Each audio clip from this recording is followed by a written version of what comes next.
For most travelers, Tavik's Landing is the gateway to Sharn. The lightning rail station at Terminus brings in hundreds of travelers each day, and many more arrive via the old road at Roan's Gate. In many ways, Tavik's Landing is the most eclectic quarter of Sharn, blending residential areas with commercial and entertainment districts that cater to traders, travelers, and tourists who pass through the city. During the last war, most of the soldiers were stationed there, and a bit of the tension still can be felt today. Foreigners were carefully monitored as they entered the city. And even today, as you look around you, the effects of the war can still be felt. An entire district in the lower Tavik's Landing has been converted to House Siren refugees and other people dislocated by the Great Last War and the Day of Mourning. Commander Yana Irtalan has been purging corrupt officers from the Tavik's garrison of Sharn Watch in recent years. And as a result, members of the Tavik's allotment of the City Watch are most likely to be about the city, on patrol, and looking to make sure that you're not up to any trouble if they see you doing any kind of wrongdoing. So Sharn's not a place you can get up to no good and not be punished quickly for it.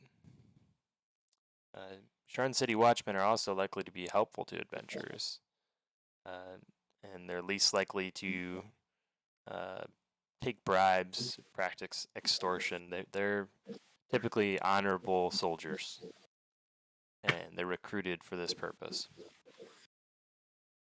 But as you look around in every direction, you can see architecture and a melting pot of cultures, various races, countries, commerce, excitement, constant stream of flow of people in and out of the city. You look down from below on the sky bridge that you stand on, and the air carrier that dropped you off, you see a large black arch gateway, heavily guarded by Sharn City Watch. Along with the guards, you see a woman with stark red hair and a dark black plate armor. She looks on watchfully as the city watchmen make their inspections of newcomers to the city.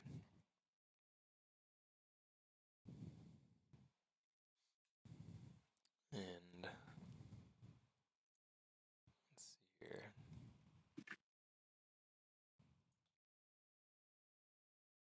So from where you guys are at, standing within this, basically kind of a station, so to speak, then dropped off by an air carrier that's taken you from the lower city of Sharn, where you just entered and were literally just searched at that very same gate. Passed through and saw this fiery-looking red-headed commander. You seeing her now from, we'll say, like an area over here, and as you look onward, she looks up at the kind of the group of people or gaggle of people that have gathered around you and behind you as you've stopped in the path. And she whispers something to one of the guards that's immediately to her right. And you can't lip read what she said from the distance you're at, but almost as if she telepathically contacted them, the voice of two guards from behind you comes.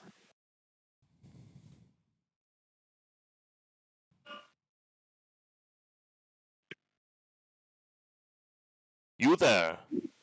Stop! A word! And the guard looks to you specifically, Zamiel, when he says this.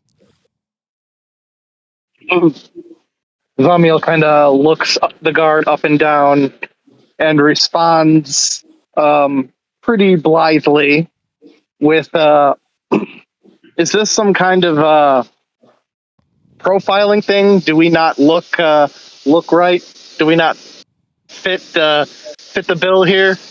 I'm sorry if we don't. And Zamiel kind of looks at his fellows and then looks back to the guard, and his face kind of says, okay, I can see why you're profiling us. We are a strange group indeed. Profiling's done at the gate. My question is, what purpose have you in the Upper Tavix, traveler?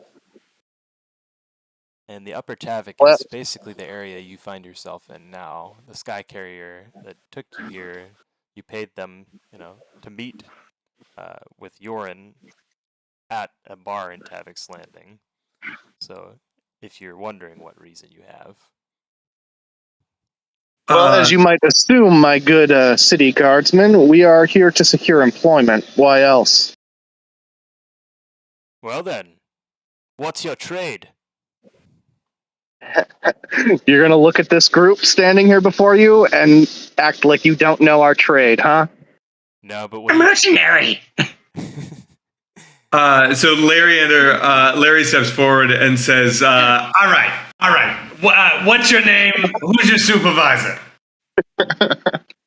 My name is Octus Rictus Travelus III, and I All am right, your Mr. supervisor. I am the lead What do you mean? commander. You said you didn't have a supervisor, so I want to make something very clear here. I am very obviously a repairman. You guys have something that needs fixed here. I'm here to fix it. I'm just kind of doing the routine inspections. These are my assistants.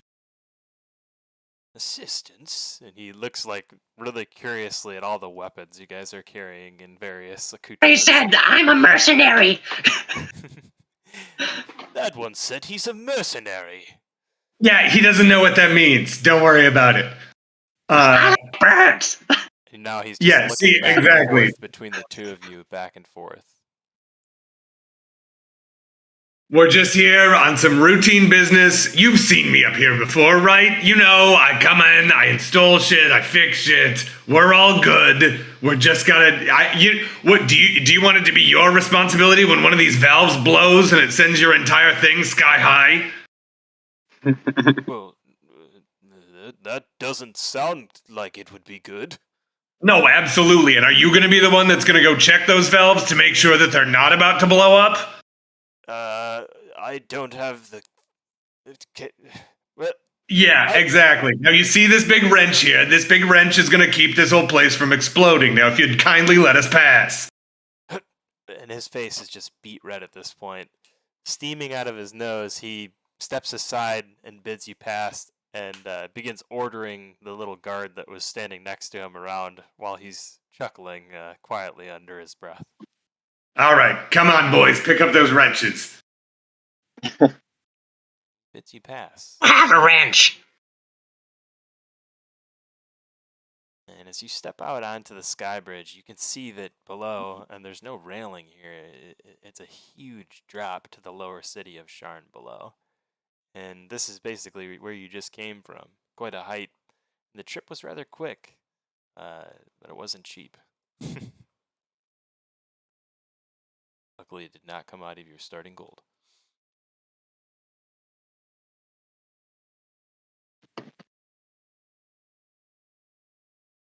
Do we see any shops by chance nearby that we can go to, or this bar? The city is just massive, so I mean, ahead of you, you see towers and immediately what looks to be some kind of another security checkpoint or gate directly ahead. Off to the right, at a crossroads, you see that there's some kind of ornate large statue of some warrior long since dead past and represented there in stone. But just ahead, you could see that there seems to be most of the hustle and bustle, and as the traffic streams in and out, you can see the majority of it streaming in and in the direction of that security checkpoint. All right, boys, we should probably get our stories straight if you actually want to keep your heads down in the city. I'm pretty sure they were expecting adventurers, but your excuse worked, I guess. I told them the truth. Yeah, well, the truth only gets you so far in a place like this. Well, yeah, but you kind of save that stuff for when you need it. Whatever. I'm entertained by the way you out-talked the guard, so we'll consider that a talent. All right, well, these guys are idiots, and now they're not going to be paying attention to us, so... So, where do you guys want to go? He said he wanted to go to the shop. We could ask around. Well, let's ask him. Yes, one of the watchmen. How about this one? And Zamiel walks over to this watchman and says, "Good day, sir. We would be looking for the merchant quarter of this district. Could you point us in that direction, please?" Merchant quarter? Well, the merchant quarter is just this way. He points to his right. Alrighty. Well, thank you very much, good sir. And I'm just gonna say as DM in terms of where the bar is located. If you're looking for the bar, he would have told you it's just ahead this way. Sorry. We could probably ask him later. Yeah, I was just no biggie. No.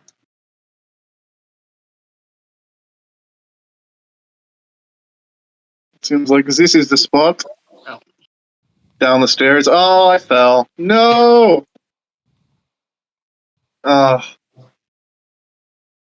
Roll for damage. I fell to my dog! I would have just cast Featherfall or something, but yeah. I did too. Oh man. I should have moved the camera before attempting to place myself on that platform. Oh, I see. It's another level down. That's why. Oh shit. What? That is why that did not work out.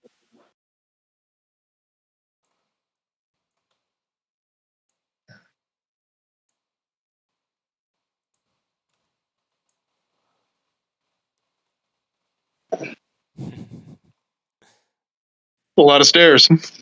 Puffing and puffing.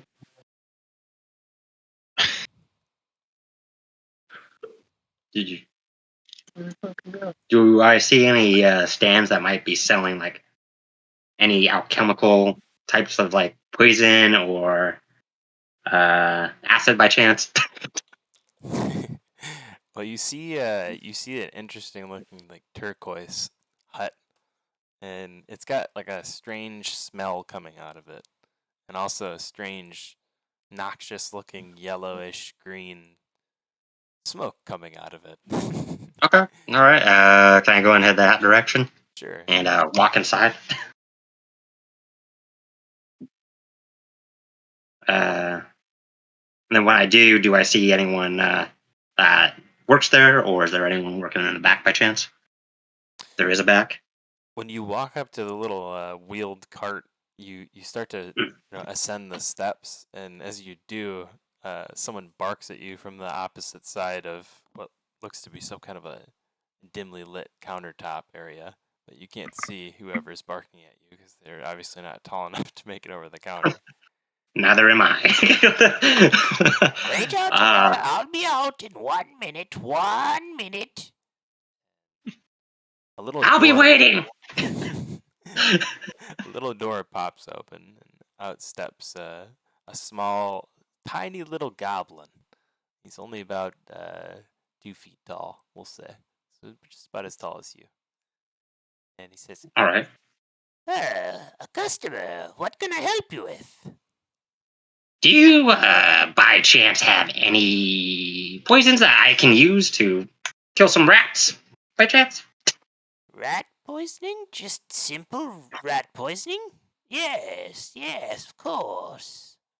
heads immediately back in through the door he entered, and comes out with a small little vial of black liquid, and he also has a tiny little pouch of what seems to be powder.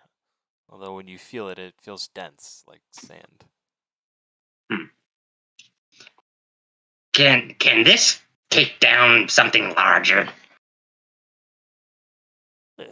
Larger than a rat? Like annoying cats. I don't like cats.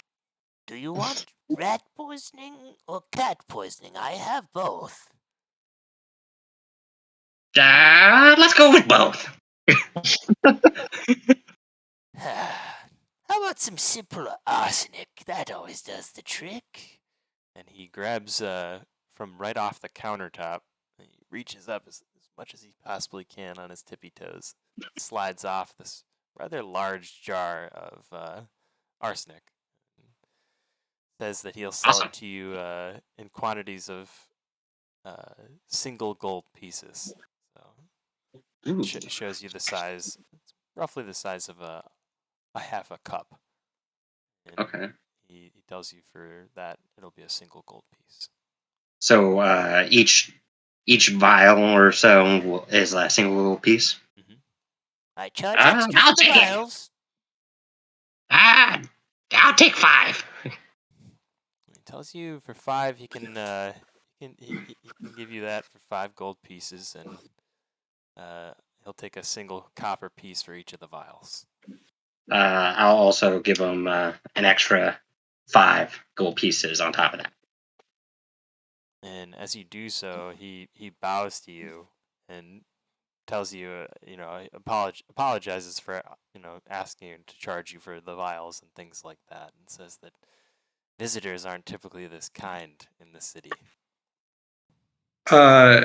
While he's dishing up the arsenic, Larry comes up behind Teeth and says, it says in Goblin, now that we dispensed the pleasantries, what you got for news back there? I understood everything since I also know Goblin. In common, I say to you, it's just being polite. Sorry, did you say for news, news about around the city? What's going on? Yeah, news on the street. What's going on? What's the word on the street and all that? And he kind of clams up a little bit. I don't read the news. Have you read the Shan Gazette lately? It's all garbage, I tell you.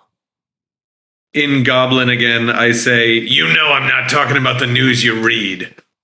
Ah, man of the street, are we? Well, if you're looking for that kind of news, I'd suggest to ask the barkeep. He always has his ear to the ground, if you know what Where's that? I don't know. I prefer to trust goblins and all that, but I understand. I get your drift, but I must tell you, I trust him. all right. I appreciate the advice. Where's the bar? Head back up the steps you came. Head to your left, and cut it over the left of the checkpoint. Head straight ahead, and the bar's can't miss it. You'll see the big red oaken gate. It's wide open. Oh, good. Another checkpoint.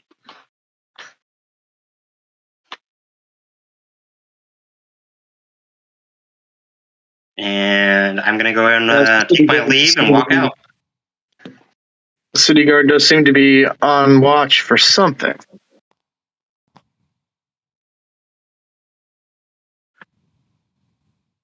Something's got their knickers in a twist. Well, we'll see. You all fancy a drink? Yeah? Drink sounds about right.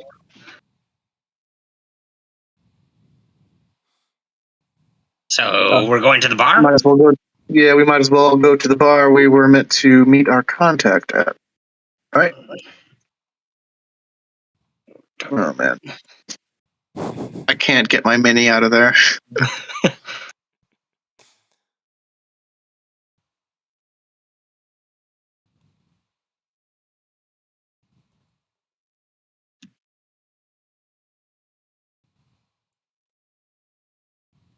Back at the checkpoint. Oh, yep, mine fell off the edge. This is a hazardous map indeed. It's a good thing Featherfall's cast that on everybody. No, in general, I'm going to say that for when I'm falling. I think I It's like got someone over here, maybe. Yeah, you got me. Yep.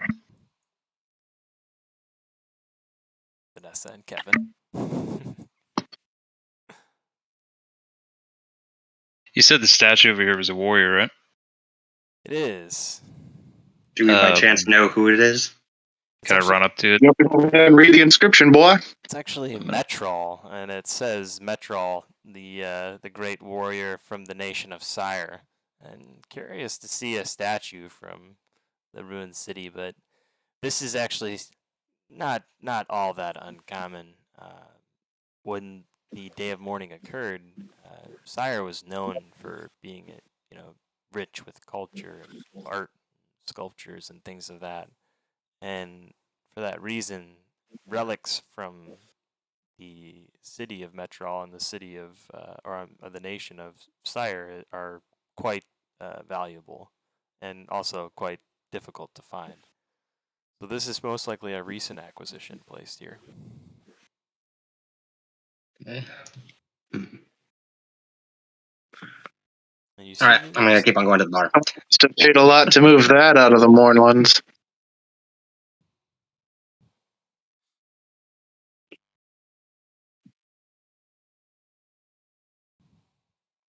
well, if you guys, walk through the checkpoint, you notice that the guards here are significantly more friendly, and they also smell of ale as you pass through their both of their paths. Oh, okay. So I'm just able to walk on by. Oh yeah, they don't stop you or anything like that. They just kind of look you over, nod, rather friendly. I smile a toothy smile and wave and keep on going. Seems the word may be out that there's some mechanics here to fix some things. Well, I looks like it's not told going you. fixed. I hope he doesn't get pressed on that. He doesn't seem like he could actually bluff his way out of it. He just talked faster than the other guy. Straight ahead of you, you see you see a building to the left, and outside there's a rather ornate sign made out of a cask of some kind of mulled wine or liquor, and it says "The Lonely Inn, Spirits and Suds" on it. There's no sign of Sounds like the place. there's no sign of a halfling that meets the description of your in the vicinity. Outside the Must be bar. inside. Yeah, I go in. Suppose we should go in and have a drink then. And the guard at the door gives you a nod as you head inside. Awesome. Before you is an empty-looking bar. It's only daytime still, after all, but occupied only by the barkeep, a jovial-looking human monk by the look of his garb, and a small halfling parked in front of a plate of steaming hot food, and a mug of ale the size of his head at a table Does it topped look off. like our contact by chance? He does. Alright. And the barmaid is kind of floating from table to table, scrubbing them down, the rag, organizing chairs around them. It looks like they're maybe just opening up or getting started to serve the night crowd. And as you enter the bar, a cloaked adventurer with an interesting looking mask enters the bar from the lodging area of the inn. A guest, most likely. Greetings, patrons. What can I conjure for you? Says Orion, the barkeep. Apple juice. Conjure, you say? He winks at you after hearing your response to his words.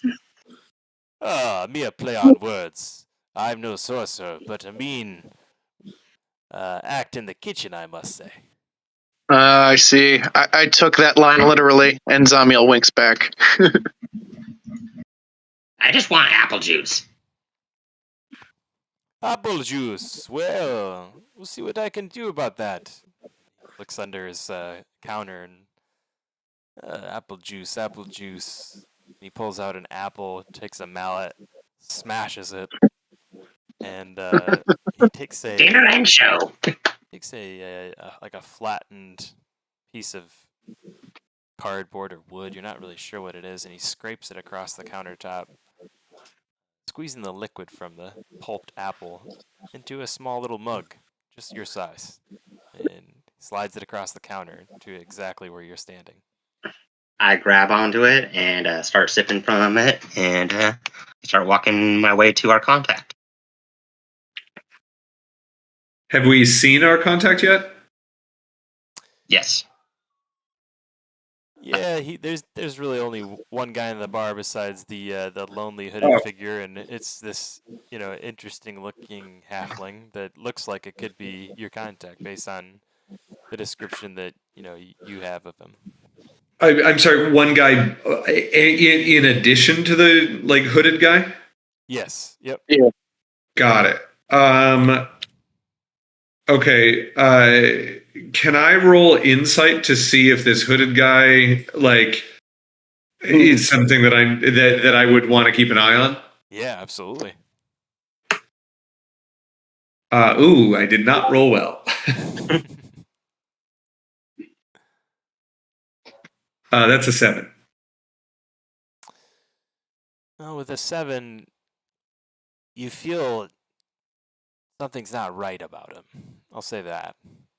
You're right. You're right to have suspicions, as I think even the bartender keeps giving curious peeks over at him and his strange-looking mask.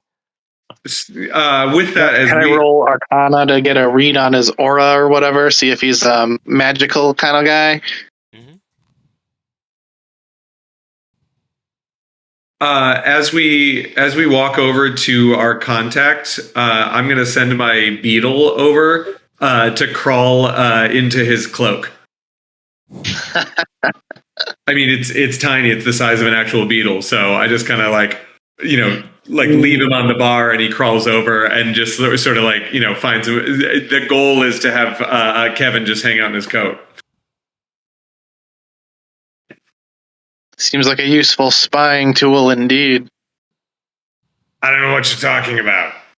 The beetle finds its way to the leg of the stool that the hooded figure is sitting on and makes his way slowly up as he journeys onto the sleeve of his cloak.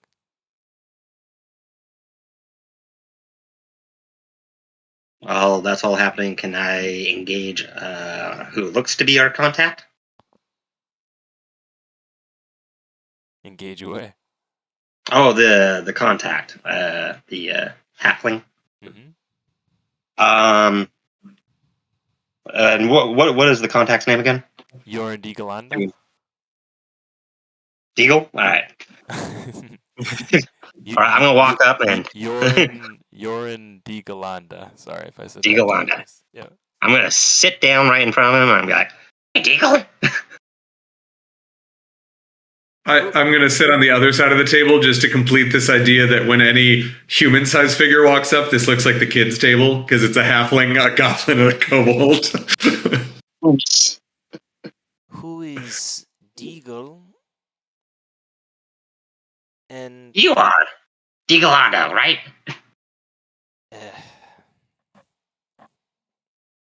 yes, you're in Deagalanda. And he says it with a very specific emphasis on his You're Deagalanda. Yes. I'm sorry, your name is Urine? Well, we'll just get on to it then, since my name seems to be a challenge. Okay. May I have your names? My name's Teeth, and I'm gonna smile this big toothy smile. Yeah, my name's Urine too. He grimaces at the sight of your teeth, by the way, Teeth. Ew. All right. Well, that smile's gonna fade. So as you two introduce yourselves, he looks to the others standing around who've yet to say their names, and you are? Zamiel sighs and says, "Look, I know you contracted a competent group, but I assure you, despite their appearances, they'll, well, hopefully turn out to be competent." Sit, please. Do you care for something to eat? I was just Yes. gonna say, I'll approach and say that I've been designated as Woden. Woden. a name fitting the structure you present.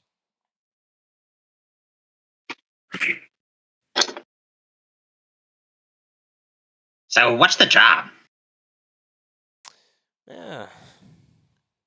Certainly no proper deal can be stuck without cup and drink if you're not going to eat something. I have this. I hold up my tinkered of apple juice. Down to it. I think we'll be staying for dinner. We'll go ahead and put an order in with the barkeep. Excellent. Well, down to it then. What I require, obviously, is a party, and quite simply put, that is willing to commit a crime. Put it more directly. Oh, here we go. Put it more directly. Break into the vaults of House Kundarak, located in the cogs of Shan, guarded fiercely by men and beasts alike, and take from the vault. I have rented from House Kundarak what I've put there. Do this for me, and I will reward you handsomely. How much is handsomely? It had better be quite handsomely because this job sounds incredibly risky. Yeah, I charge double for illicit behaviors. You could just give me a cap. I'm going to have to agree with the small one on this. The city guard seem to be swarming the entire lower city at this time, and it's going to increase the difficulty of this job significantly. Without aiming it, I cock my shotgun and say, I'd be wise not to refer to me as the small one again. I'm smaller. Yeah, go with that. If anything, he's the small one.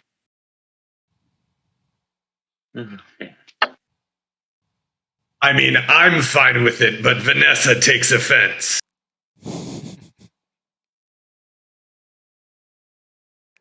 So, how much are we talking? Well, as I said, I would reward you handsomely. The amulet is rather precious itself. Of course, you will return it to me upon your next meeting with me. But I would offer you at that point 300 gold pieces per each of you. 300 gold? Are you kidding? If I work for a week, I can make twice that. Well, I'm not a rich man, and a philanthropist at that.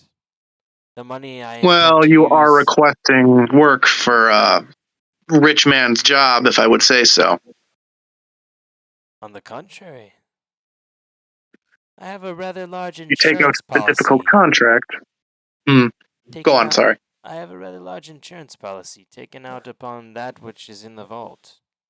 And if the vault is broken into, and its contents made off with, well, I would be entitled to a substantial amount of gold pieces, which I will use to feed the people of the Cogs and Lower Shan through the next winter.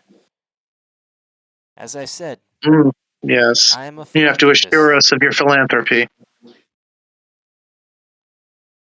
Do you not know who you speak to? I am Yoran D. Galanda.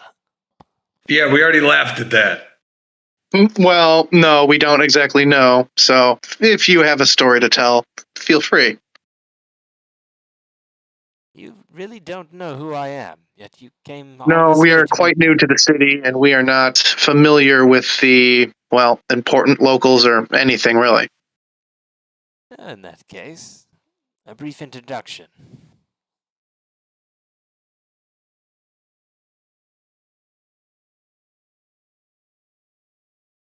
And he explains that he is the patriarch of House Galanda, and that it was he who, at the Treaty of Thronehold, secured concessions freeing the enclaves from local law, effectively turning them into individual nations.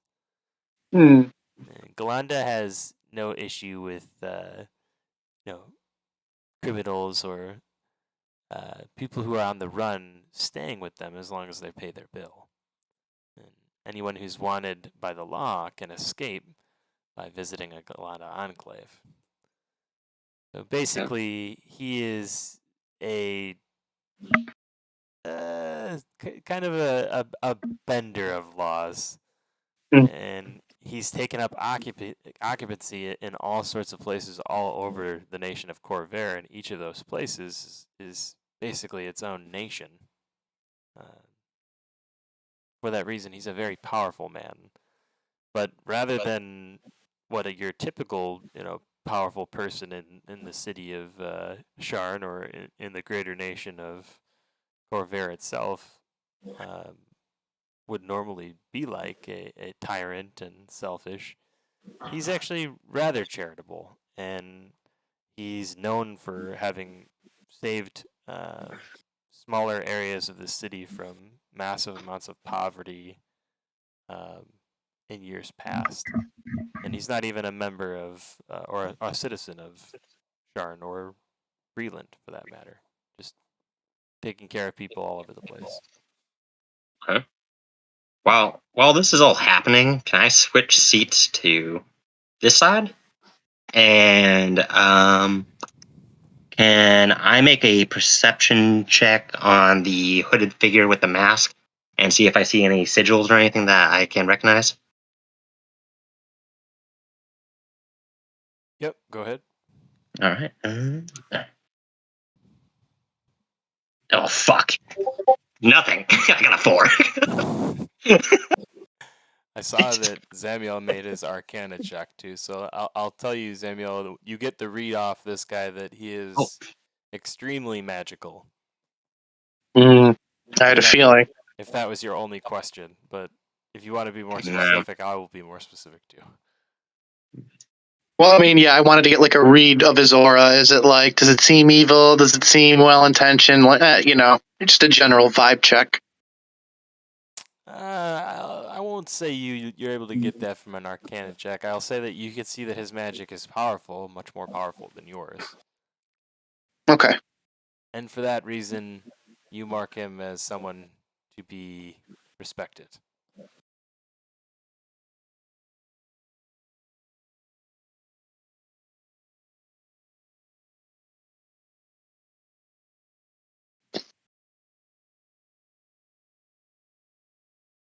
I do apologize. I somehow got kicked from tabletop. I also Yep, got I just kicked. did too, actually. Yes, man.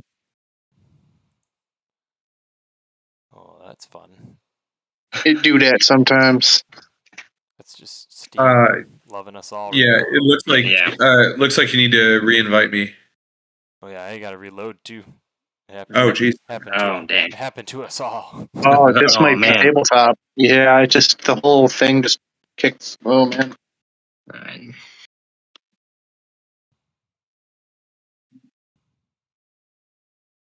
Well, dang.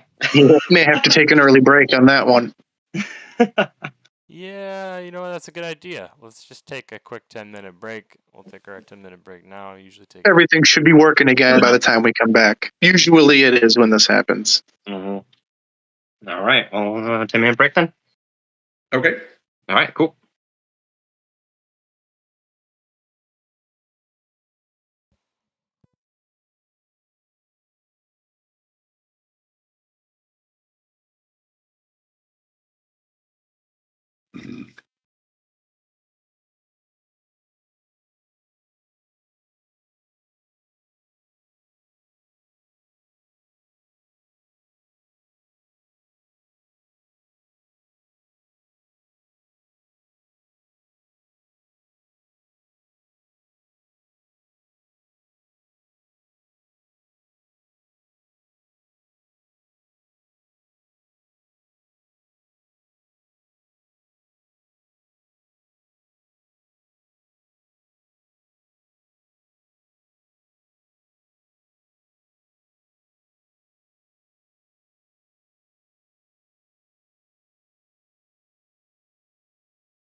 Hey, Gannicus, are you there?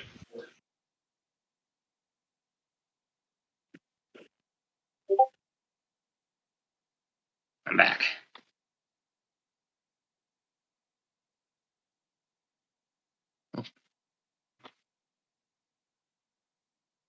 One.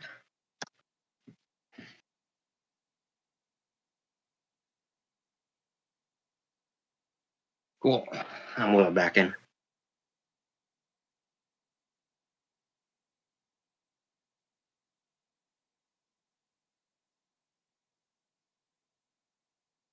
Oh shit.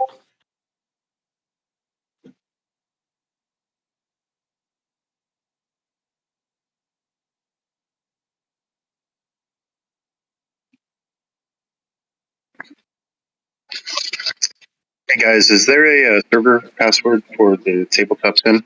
Oh yes, it is 1. Just the number. Can we just use that to keep, randoms from sometimes flooding in there? That happens sometimes. Mm-hmm. Usually it's like trolls or something. Yeah, understandable.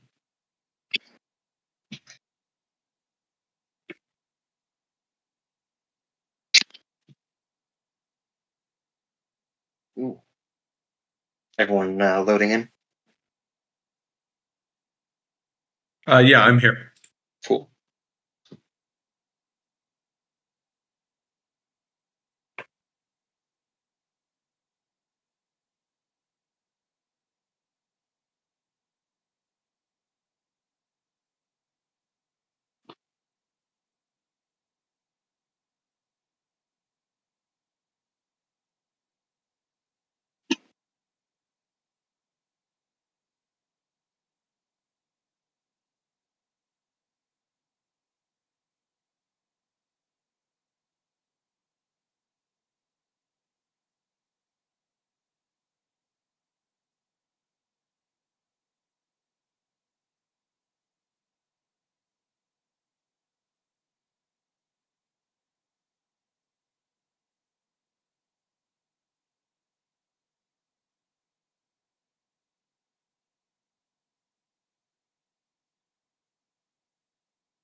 Did we by chance talk about how long these sessions were?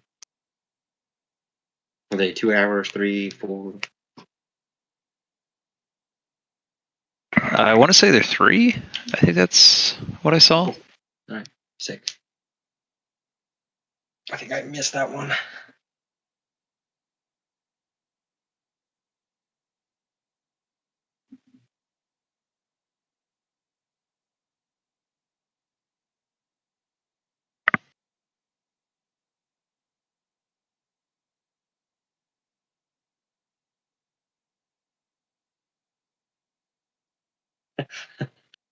Yes.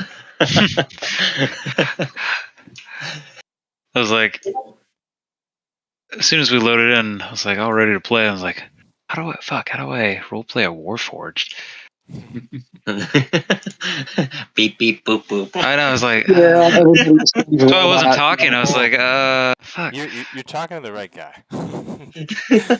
We're making, snippy comebacks and dialogue, and you're like, my Warforged isn't gonna have any input in this, Like, I'll- leave this conversation. I'll just say this, and me and you can, we can wrap more offline. But as a Warforged right now, coming off, 2 years roughly since the day of mourning, you don't really have much purpose in today's Eberron. You were forged for a purpose of war, and currently there's no war going on. Mm-hmm. So as of right now, you're kind of looking for a purpose. So I was looking into that a little bit, and that's why I asked you about the deities. One of them's the becoming god, where like Warforged are like creating their own like machine god. And I think that's what I'm gonna lean into a little bit. If that exists in your campaign. It does. It may be something that's controversial, as you might run into those folks down the road. So, pretty much, Warforged are kind of like HK-47 from Knights of the Old Republic. Yeah. You may want to read up more about that particular one. Gotcha. Okay. Before you choose it. Will do. They've got some dark connections. Ah. Could be fun, but might not be what you intended. Yeah. No, but absolutely, we can definitely wrap more offline about it. I'm always happy in between sessions to do stuff like that too. So if you guys got 15, 20 minutes or 5 minutes, whatever, just want to talk, just hit me up. I'll find some time for you. Cool. All right. So I see we got a couple people back in Tabletop Simulator. I gotta send some invites out, I think. Yeah, I'm restarting Steam and stuff. I'll take another couple minutes to get back in. Got it. I'll be in shortly though. I'll manual join. I just throw the stream up for right now. I don't know if everybody saw that. I threw that up in the chat. Feel free to open that up. Put it on mute in the background if you want to. So you put what in the chat? The link to, to the Twitch stream. Right, got that. And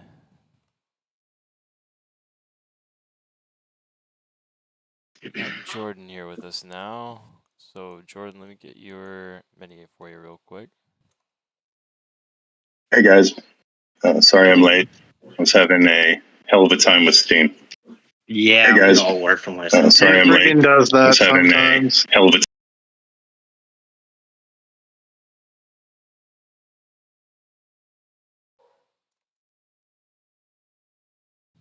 Yeah, I was losing my shit about half an hour before the stream started, so you're good. Everyone in the house was hearing me lose it.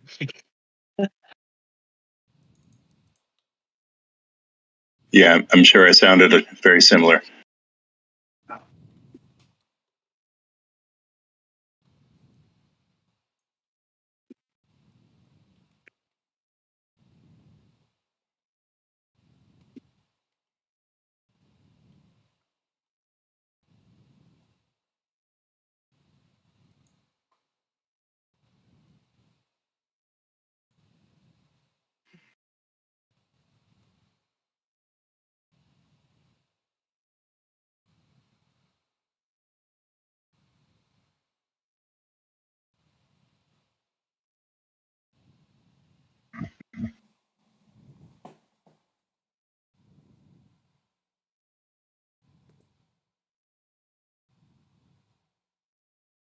Oh, So I think someone did some flipping. Oh no. No! did you mean to flip your model? I apologize. Yeah, if you right-click your model, you can go to that flip.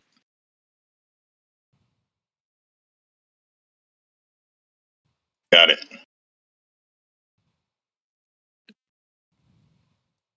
Oh, the chicken's yellow now. It was easier to sort.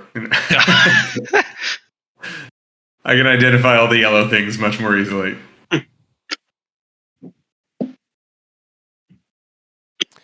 So I think where we left off, you guys were negotiating a possibly a different price other than the negotiated 300 gold pieces. And Yorin looks to you and says, "What's a fair offer then for you, treasure hunter?" All right. Look, Yeren. I am well aware of who you are and what you've done because I've built my fair share of weaponry for you and all of your little underground people running around. So I know what you're working with. So my offer is 500 gold for each of us. Plus, we want to cut the insurance policy, assuming you successfully get it through. That is out of the question. But I will agree to 500 gold pieces each. Sounds fair. And before I'm you can okay say with anything, 3. before you can say anything else, he's got your hand in his hand and he's shaking it. Oh, all right, we're doing this. Too late. You shook. Well, Mr. Teeth, it looks like you're going to owe me a cut of that insurance policy by the end of this. That's fine. I just want a cat. Oh, believe me, I can make that happen. I start clapping. And then also I'm going to point at the guy in the mask and be like, "Who's that?" Across the bar. Not right. I was planning on speaking with that one. He seems, well, above the others around here, if you know what I mean. You'll have to forgive me. His name escapes me. I'm not familiar with him. You forget his name or you don't know him? No, I've never met him before. I'm going to sip on my apple juice loudly. Hey, barkeep. Larry kind of like sidles up to the bar.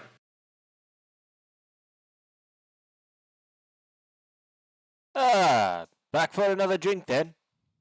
Yeah, I'll have another round. And what's that guy drinking over there? Oh. He hasn't ordered anything, Orion says with a concerned look. So what? He's just like sitting there looking at you. He asked for a fish, raw. Took the bones out, cleaned it whole, then just cleaned his teeth with them. Left the meat. I mean, like, are you gonna do anything with that meat? Well, I threw it in the garbage, but want it, I suppose I can fetch it. Yeah, I mean, like, it's in the garbage, so I'm sure, I assume it's complimentary, right? And he kind of rolls his eyes, heads back towards the garbage receptacle, and reaches his hands in and carefully pulls out what looks to be like a small folded piece of parchment paper. And he opens up. What you see is the remains of a bunch of pulped and pulled apart fish meat. So Larry is like casually snacking on it as he leans over the bar, really, really unpleasantly, and is like, "So, you don't know that guy, you never seen him before, etc." Oh man, you gotta eat that in front of me.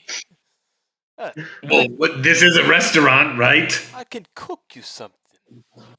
I mean, that sounds like a lot of trouble. And he kind of like holds his nose as he answers your question. He says, "Look, he came in here yesterday, asked for a room. I put him up. We don't say no to customers." Yeah. He looks like he has good taste. What room did you put him in? He's in the single, in the corner. Oh, right on, right on. Is that still occupied, or is he still renting it? He's still renting. One more day. Ah, gotcha. Well, I appreciate the info. Well, info's not free. And he winks. I mean, yeah, no, naturally. It wasn't info, it's just a recommendation. But let me pay you for the beer. And I throw 2 gold on the bar top. Thank you kindly, friend. And he swoops it away with a dexterity and speed that you weren't expecting with all those mugs of beer in his hand. Terrifying. I wander back over to the group and say, hey, Teeth, what do you think about going on a little walk for us? I'm down. Why don't you go take a look at that the small single at the end of the room, at the end of the hall upstairs? All right. Do I have to sneak by him so he doesn't see me by chance?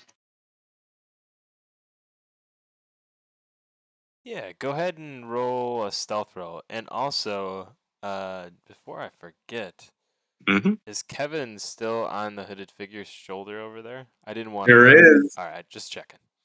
Yeah. Cool. So go ahead and roll the stealth. Mhm. All right. Fuck. I got a 10.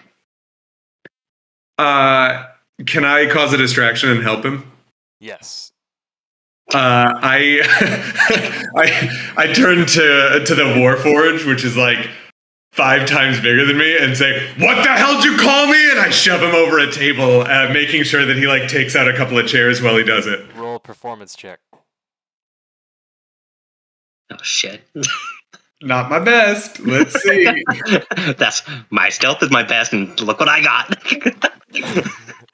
Okay, a 7. All right, so I want you guys to imagine like very poor acting in a movie, right? Like like the old like slow motion karate films, and he pushes them and he gets the reaction that he's looking for. And the distraction's created, but it's obvious that there's something off about the fight that is occurring, right? So quickly, everybody who's in the bar reacts and looks, and you're able to sneak past. Okay. When I get there, is there a door that I have to lockpick by chance? Well, there's a couple different entry points. So Yes. you can get through 3 doors or 1 door. The 1 door is harder because you have to make it all the way across the bar, right? Okay. This is a little more difficult because you got to pick 3 locks. Okay. And for you're imagining based on the walls you see that you're going to have to get through at least 1 door and at least 2 walls or possibly 3 doors. Okay. Fuck. Am I able to do the 1 door? Well, if you want to try I can and tell. what I'm gonna say is you're able to sneak to like here with everybody distracted on what's going on. Okay. And from that point, I'm gonna make you make a decision. Do you want to sneak the distance of the bar to try and get over to that guy's room? Is that where you're intending to go? Oh, 100%. Yeah. Or do you want to sneak back into this corridor and try and crack through this room, through this door, and through his door? Fuck. All right, I'm gonna try to do the corridor. So the corridor's over here. All right. Corridor requires no roll. You make it to the corridor just fine, sneaking past. Everybody's still distracted on the fight. All right. So now I have to go through possibly 3 doors. Okay. All right. Let's see. These tools. I think I got these tools. Equipment. Yes. What do I roll for thieves' tools? For you got your lock picking kit out there. I do. Let's see here. All right, so you're gonna roll a dexterity. Oh, fuck. All right. Oh fucking god damn it! It could have been a fucking. All right, 7. All right, so as you stick your pick in, you hear a snap, and luckily it breaks off with a long enough piece sticking out where you can still pull it out, and you're able to do so. Okay. And All right. you Can I go and do that? Yep. All right. So, am I able to use it again, or? Yeah, I'll let you roll 3 dexterity checks here to try and pick the lock before Okay. Before it you've breaks. expended a lot of time and that distraction's no longer valid. Okay. I'll try it one more time. So, 14. all right. So a 14 is gonna definitely pick the lock. You hear it click clack, Awesome. and All the right. door kicks open. Can I enter? Can I peek in and make sure that there's no one there? Yeah, absolutely wise. As you crack the door open just an inch, and then Mhm. another inch, and then another inch, you see that the room is completely empty. The beds are made, and this is a double bedroom. All And right. it looks like it may be occupied by maybe the barkeep, as there Okay. is, people's things and items here, but it doesn't look to be your friend's room, as it's a double bedroom. All right. I'm gonna close the door behind me, and there. You said that there's another door. Mm-hmm. All right. I'm gonna go to the next door. And as you go to the next door, you realize that this has to be the exit to the hallway, and Okay. you go to open the door, and it's unlocked. Obviously, you're inside. Okay. You push through it. Awesome. Okay. Cool. And then now it's his room, correct? Mhm. And as you go to check the lock, you Mhm. notice that it's not locked. What? All right. I'm gonna peek in and try and see if there's anyone in there. All right. So as you crack the door open again, an inch, 2 Mhm. inches, 3 inches, you can see that the room is empty. And as the door opens all the way, completely empty. All right. Do I see any bags or any notes out in the open or any drawers I can open? You see a footlocker at the bed, but other than that, there's just a chair, a table, and the bed. And the bed doesn't look slept in either. It doesn't even look like Uh, it's been made up. It just looks like it was never occupied. can I check under the bed quickly? And Absolutely. then I will check the locker or the foot locker after that. As you check under the bed, all that's under the bed is a few spider webs and some dust and dirt. All right. But I was just gonna say, but in the footlocker, Okay. as you open it up, you you see that there's a journal and a small cloth with some kind of a wood case inside of it. Let me go and open that up. So as you pull back the cloth and you open up the wood case, you draw back a piece of what looks to be a blue crystal shard. All right.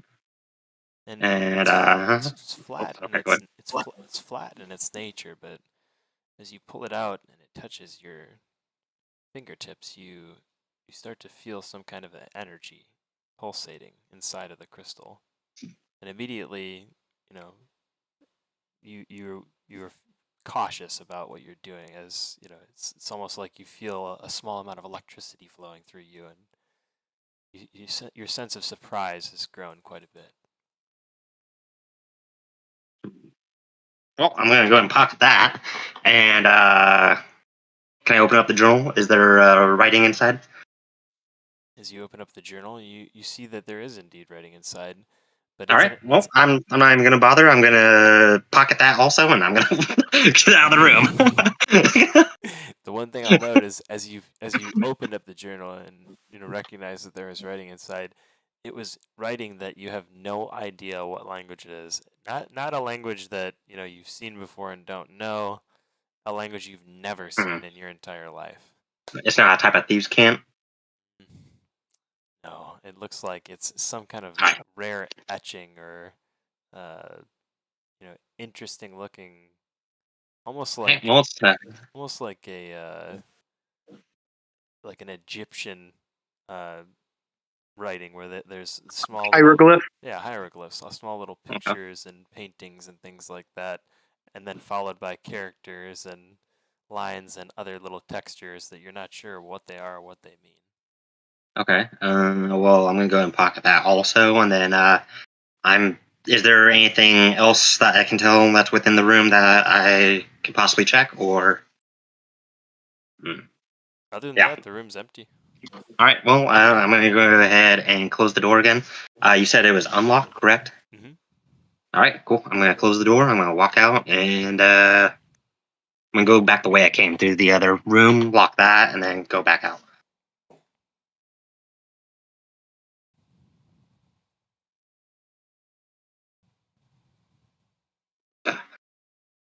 I don't see anyone in these rooms.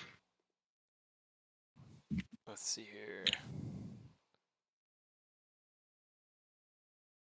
No, you're headed just back the same Okay. direction you came, right? All right. Yep. I'm carefully closing and locking the same route that I'm going. Also, so I'm leaving his room unlocked. I'm locking the barkeep's room, and then I'm coming back out this way to my friend's party. Yeah, and I'm gonna sit back at this table. Oh, whoops. So, Teeth, how was your afternoon? Did you have a nice walk? I'm going to give him the crystal. Oh, I'm going to. Yeah, I'm gonna give him the crystal where he knows that I can, that he gets it. Can I roll Arcana to see if I know what that crystal is? Absolutely. That's a Well, 23. I'll be doing the same 22. since I'm the party wizard.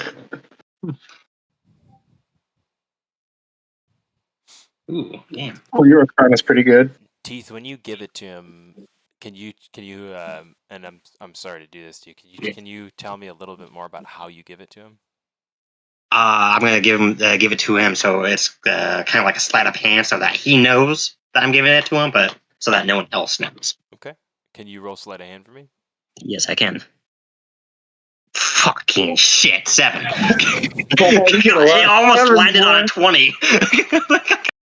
Right. In that case, anybody who is within the table range, so anybody who's standing at the table can see that you've handed something off to him. All right, that's fine. Anybody who wants to see what it was can make a perception check.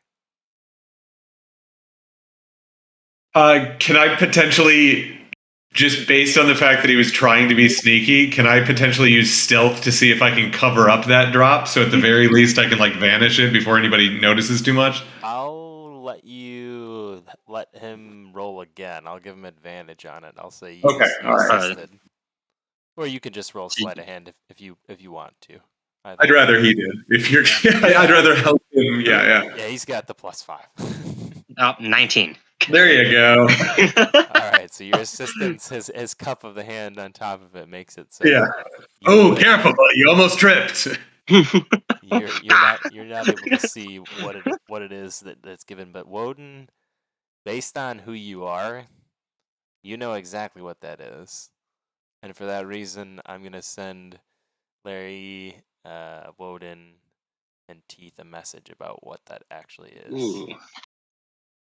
Sorry, guys. I'm yeah. gonna be restrictive about this, and then let them decide if they want to tell you. Got it. If this is some dangerous magical thing and you don't tell your wizard, I'm going to be angry and I might hurt you. If you're watching the stream though, you're gonna find out exactly what this is, so you'll be fine.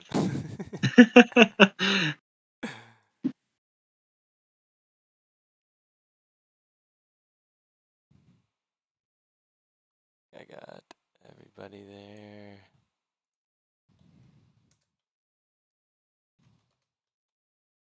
Okay. Yep, that should be everybody. Oh shit. All right. I am not telling anybody. I that I know. don't care. I'm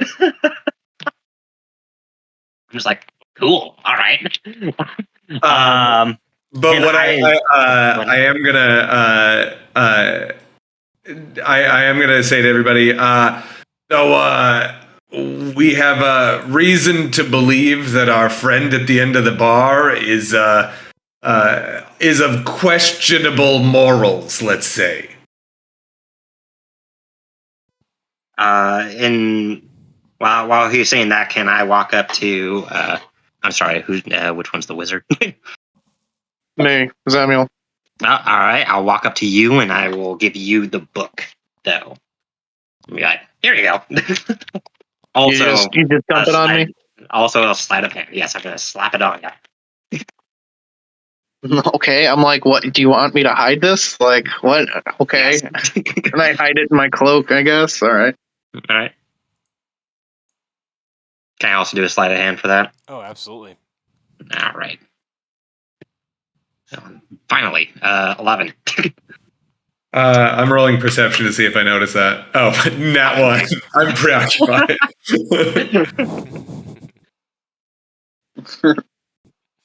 Oh, it's a 7. Sorry. Yeah, but still garbage. All right. You hand the book off to him without anybody noticing that it's a book. They notice All right. they notice you hand something off, but they don't notice what it is. Cool. All right. Well, I did my job. Right.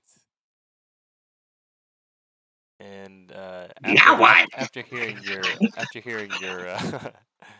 accusations about the man at the counter, the Baron says to you, "What rouses these suspicions against him?" Let's just call it feminine instinct. What say we buy our friend over there a drink? I don't think Warforged drink. You can see that? God damn it. I can Wait, s- Warforged. I'm talking about the guy at the bar. Yes, I do believe he is Warforged. I thought that was just a mask. Well, he's wearing all those robes to cover something up. The way he behaves, I have spent much time with Warforged. No offense to you, of course, there. I'm kind of nod at him. Yeah, what do you say, Clank? Does he get your wires all tingly or something? Which one? Who is that? Who said that? Teeth? Larry said it to Wooden. I just kind of scoff down, look far down at the goblin, just kind of scoff at him, and just kind of, I didn't know he was Warforged at first. Can I kind of leave the group and approach him? Absolutely.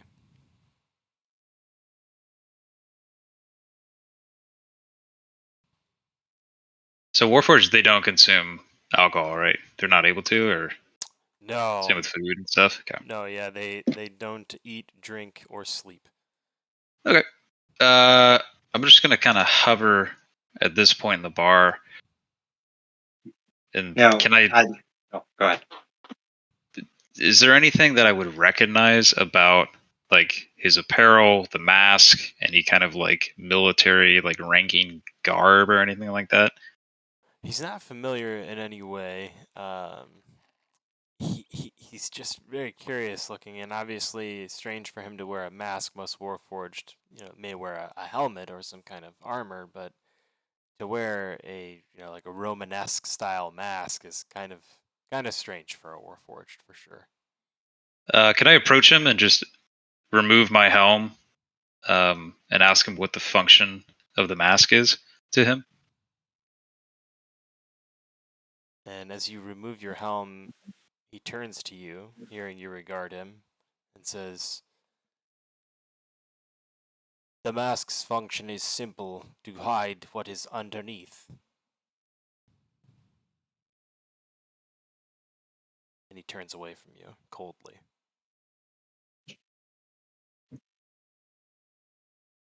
What is underneath? And he takes the mask off, and it reveals that his Warforged face has large gouges ripped into it from some kind of a beast. And you know that the Talenta Plains is home to several raptors and dinosaurs and wild beasts that roam the lands freely. And you imagine that only a creature like that could do something like that to the adamantine structure of his face.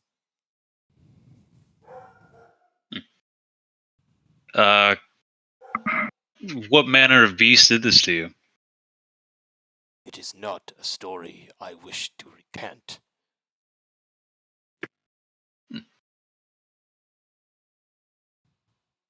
Side note, is the beetle still on him? The beetle. Yeah, like invisibly, like hidden in the folds of his cloak. Okay. Alright. So Larry's like really kind of rudely going to also kind of like pop up from the other side of the bar and just announce, I could probably fix that for you if you wanted. And he looks to you and says, I am not interested in such services. And I mean, I'm just saying, like, you look good and everything, and just, market value and everything. Cosmetic value is not of import to me. All right, just offering.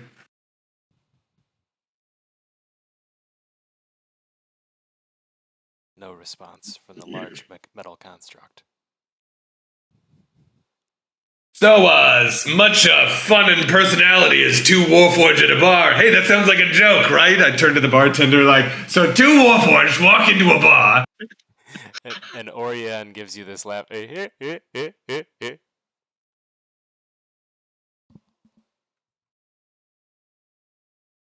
I guess seeing no response, Larry turns over and says, so, level with me. What brings you to this part of town? My business is my own. I would advise you to mind yours. Ah, the friendly type, huh? I am not here to make friends or socialize. I understand this is a place that occurs. It is not my wish to do so on this day. Please, leave me be. Well, I mean, maybe I'm the guy that you're waiting to meet, right? You do not appear to be him. It's illusion. I'm a magician. Ugh. You do not appear to have any magical capabilities that I can see. Well, that's just rude.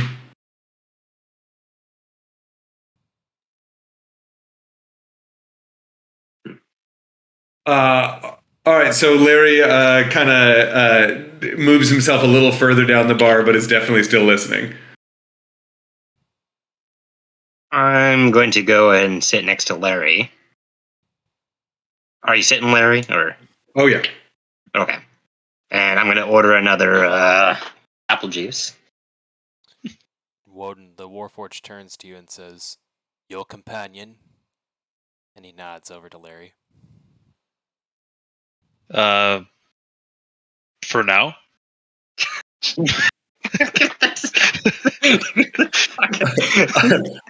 Under his breath, just loud enough for teeth to hear, Larry says, "Dick." I'm gonna ask the Warforged, what is his designation? Like his name. I do not have a name. I'm going to lean into Larry and be like, should we get the fuck out of here? Got our job. I guess we can kind of. I'm not gonna lie. Between you and I, this guy's carrying some kind of high level stuff. So I'm kind of curious if he's someone we either need to be concerned with or be equally concerned in things that he's concerned about. If you get my drift. I'm just saying. I just stole from him. We should get the fuck out of here. You just did what? I don't know what you're talking about. Yeah, all right, fine. Let's get the fuck out of here.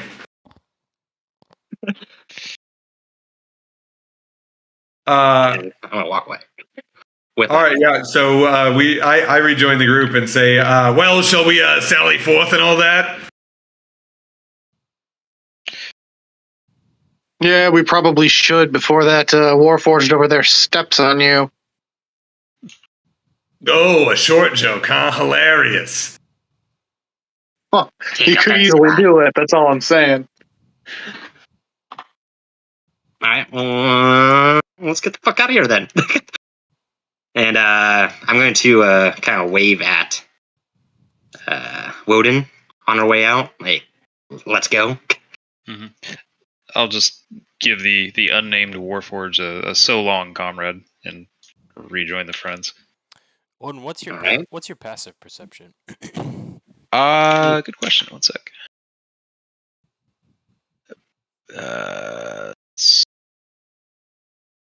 Sorry, I don't have this. okay. 11.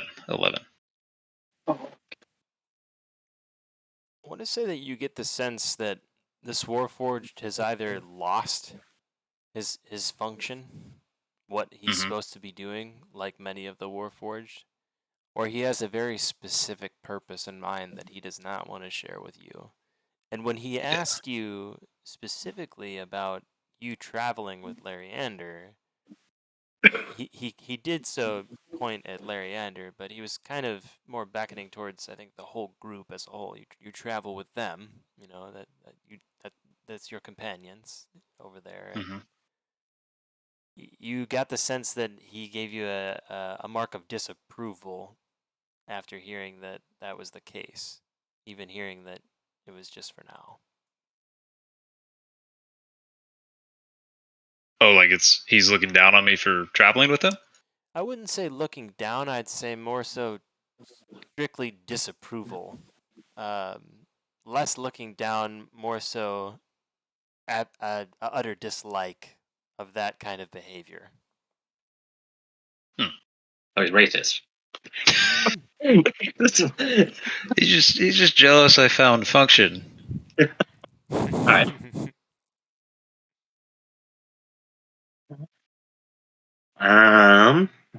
And as everyone's kind of like walking out, can I kind of like beckon them over? Maybe away from this guard. Yes, absolutely away from the guard. I'm right here. Oh, and since we're all leaving, as we leave, I give like a tiny little whistle as we're walking out the door, and sort of like a skittering cockroach.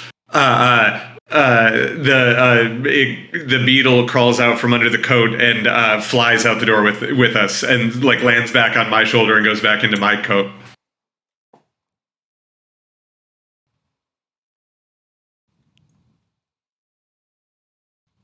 All right, is everyone here? Nope. Zymail is still inside. No, I'm coming with. Oh, I'm okay. just not.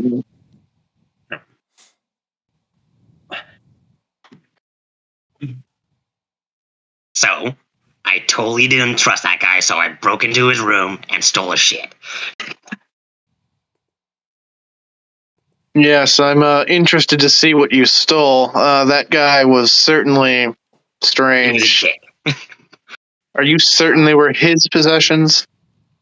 Yeah, absolutely. It was the room at the very end, and I went through like 3 fucking rooms, and so I stole his shit. I gave you the book, and I gave him the blue rock, and yeah, that's where we're at.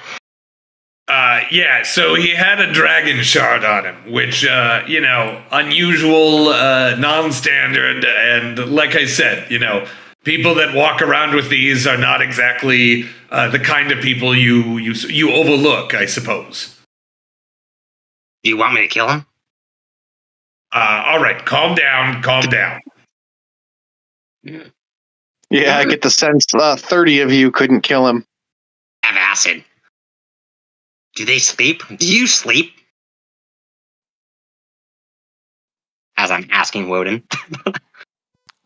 Warforged takes sentient rest, so basically they sleep like with their eyes open and able to hear and see, but not able to move. So they're like, Yeah, Sorry, it's super creepy. Sorry, I'm switching monitors. Yeah, no, I definitely don't sleep, and I'll kind of, again, scoff at your poison and muster out that'll barely work on us. Fuck.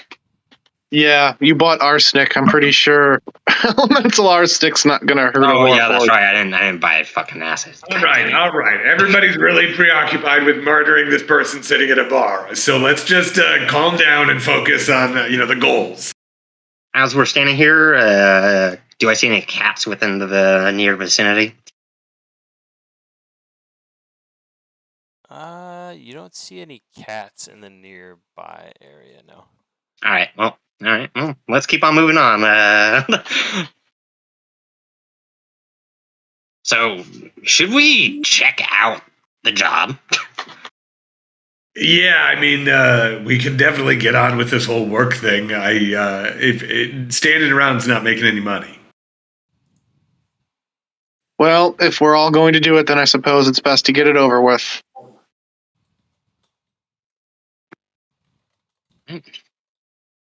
So, where are we going again? So the Undercity, apparently. Is it dark?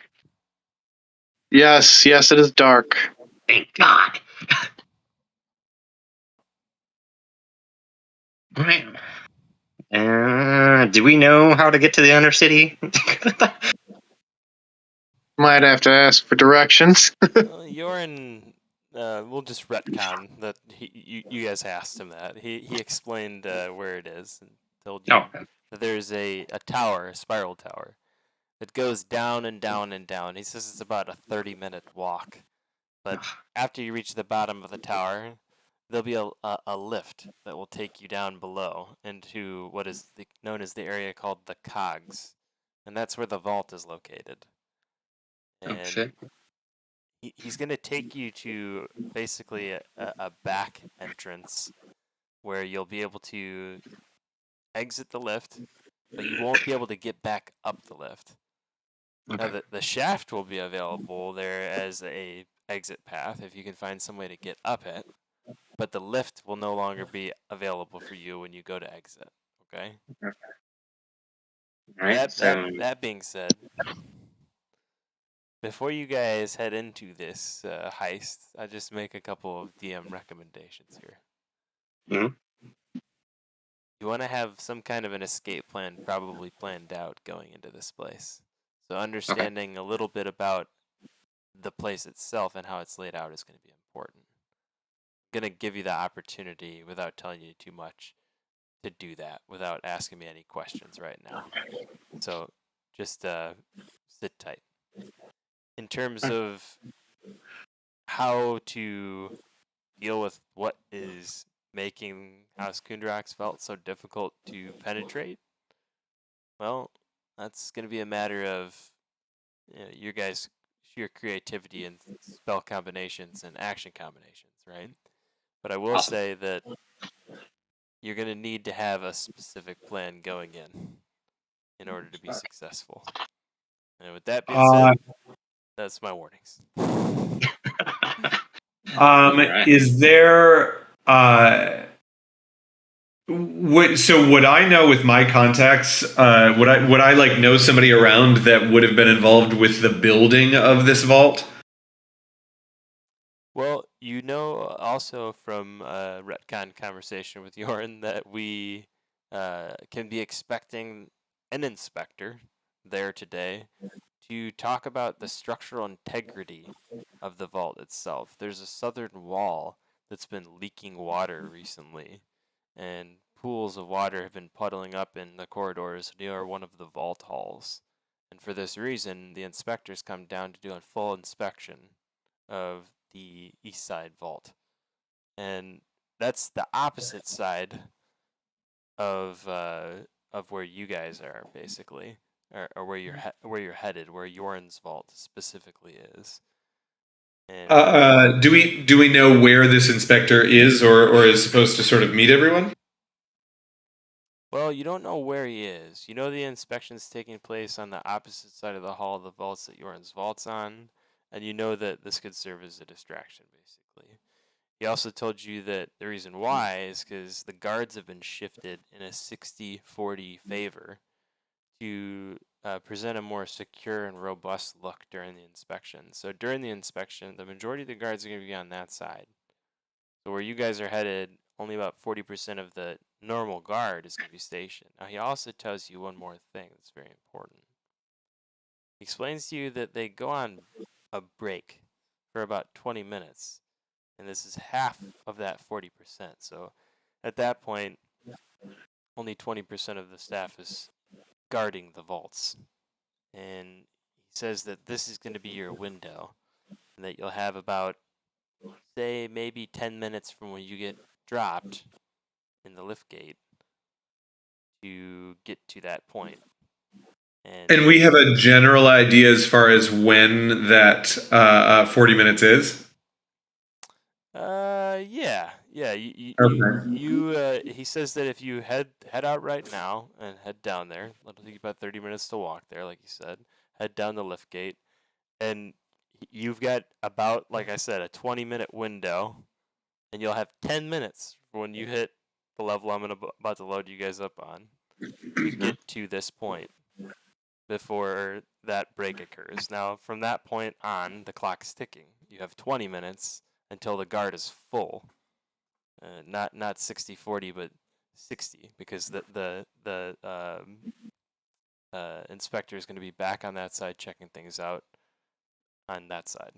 And for this reason, you need to be rather quick about your extraction of the items. Now, that's going to be difficult because, unfortunately, chained up in the hallway of the vault hall is a wild minotaur. And the House Kundarak has imprisoned this minotaur, chained him up by a single anklet manacle, and attached a 100-foot chain to him. And the chain has been enchanted such that it is weightless. Fuck. Oh, man. Now, lastly, knowing that there is this weakened wall on the southern end of the Kundarak Hall vaults, and that it's been leaking water from a shallow river and a cave opposite the rock wall, it may also serve as an escape point should all others' doors be closed to you.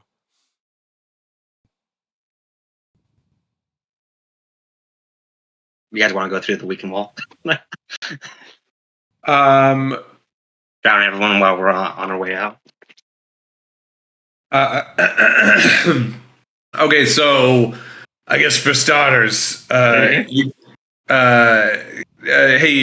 Mr. Wizard, you can identify shit, right? And magic and all that's handled.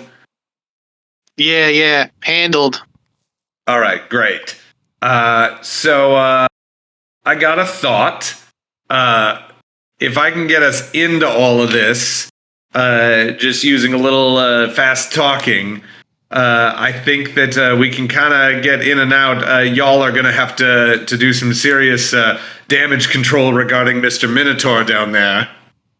But I think that we could probably get out through that leaking wall. Okay. Seems like the right plan to me. Big guy, you got a way to punch a hole in that wall comfortably? I could try. All right. Then I guess we waste no time, I suppose, right?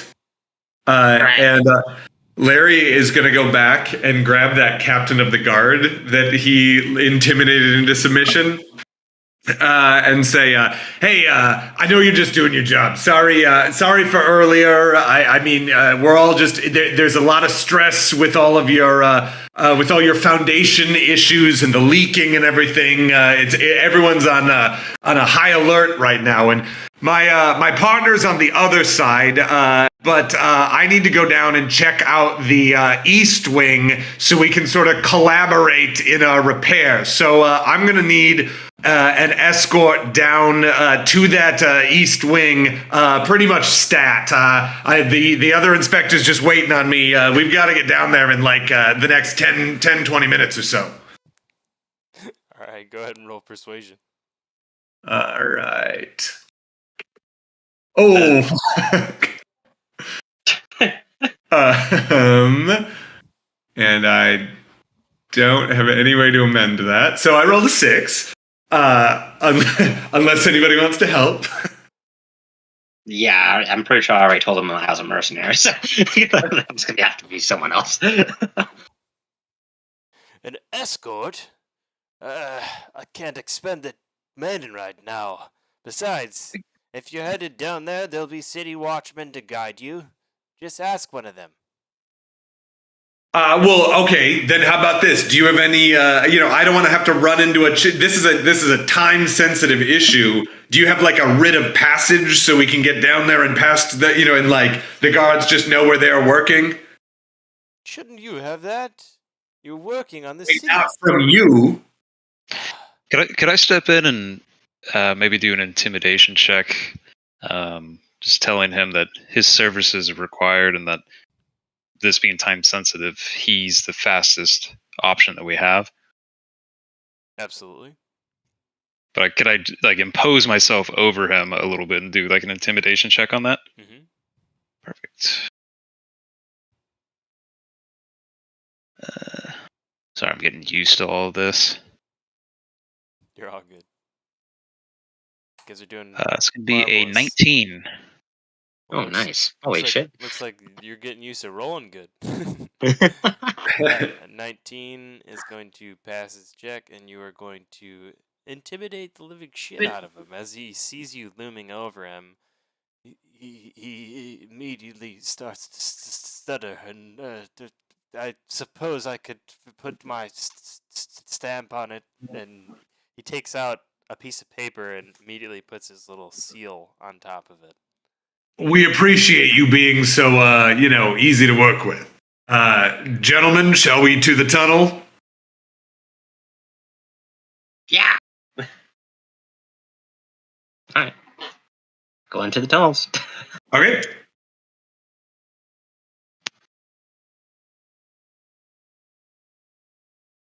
Let's do it. Just be glad you rolled a 19 there. Like I said, charm guards are tough to intimidate. You passed your AC by 1. Nice. Or DC, I should say. Alright, so you guys head down into the tower. Spiral staircase, winding and winding and winding. Until it seems like your legs are going to grow too exhausted to carry on. You stop and you take a short rest just at the bottom and see a lift gate in front of you. As all of you board it, it starts to take you slowly downwards for about 2 to 3 minutes. Hang on.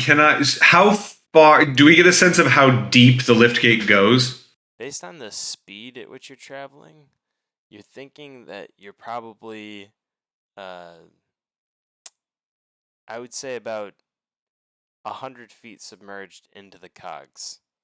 And the cogs themselves probably have a depth of about 500 to 1,000 feet total.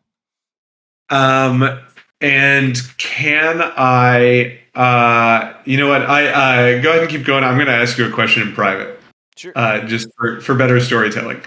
Okay.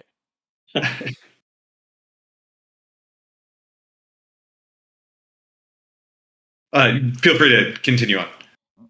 Got it. I'm just going to get this loaded up. And Is that guard still with us? he is not. He just gave us his seal. Sick.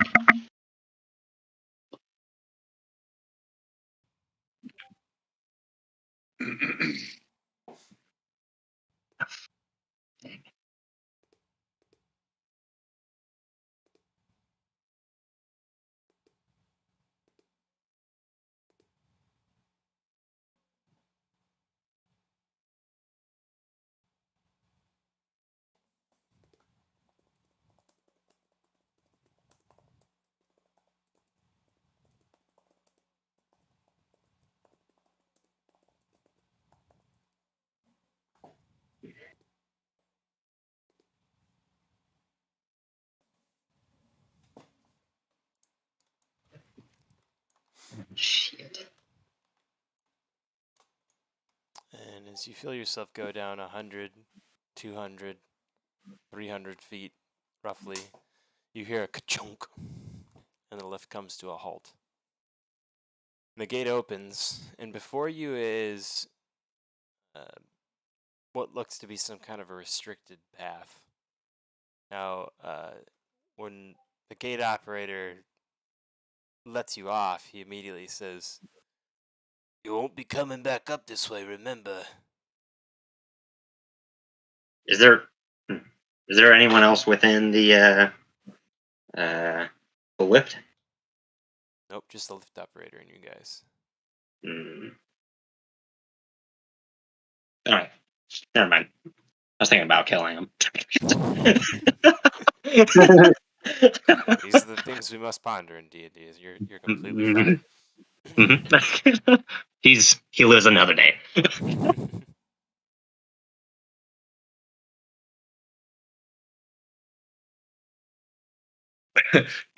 Can I ask what your reasoning is as to why this lift only goes one way? Like, what's your job here if you only go down? Well, he, without explaining this to you, he just kind of hits the button and the lift gate closes and starts to go.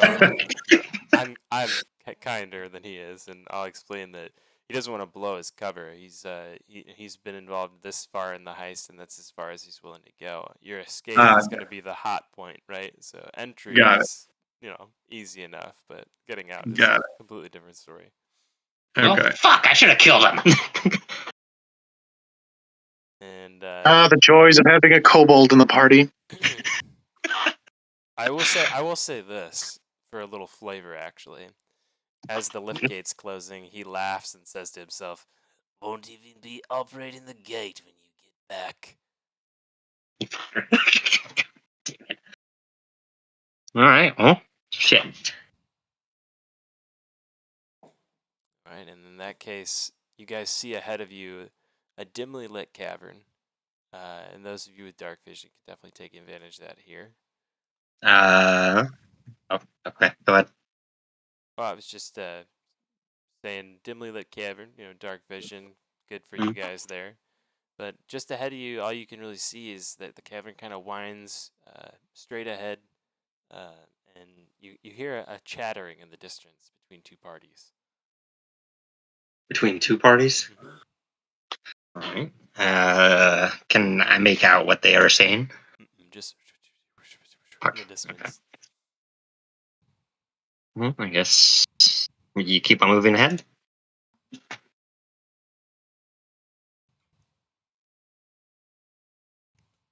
Do we see this Minotaur by chance? No, don't worry about him. Okay. I feel like we should be. I hit the copy button a couple times on. Oh, God. He's just tucked in the corner. That's funny where he was though. He's just hiding behind that wall. Right. In this case, you don't see a Minotaur. You just see the empty cavern. Like I said, all right. Well. It starts to curl its way up. You can start to hear those voices a little bit more clear.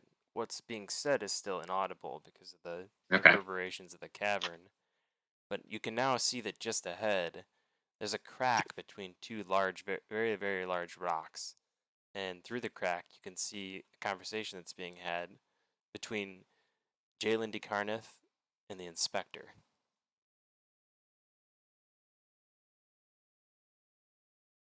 Can I now hear what they're saying? You'd have to creep all the way up to the rock. In order to then I'm creeping all the way up to the rock. In order to do that, you're going to need to make a stealth check. Stealth check. All right. Oh, fuck. All right. Please, God. Oh, thank God. 26.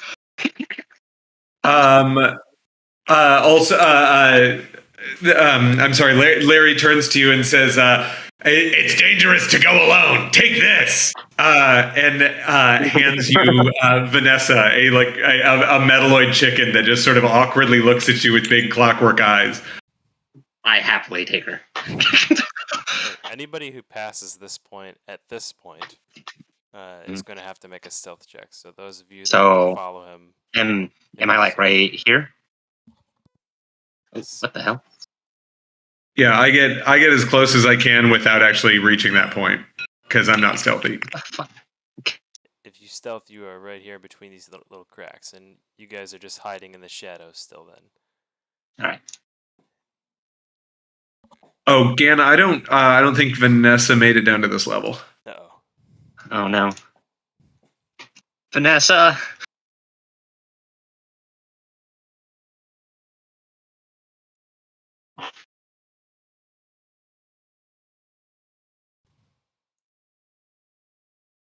Perfect.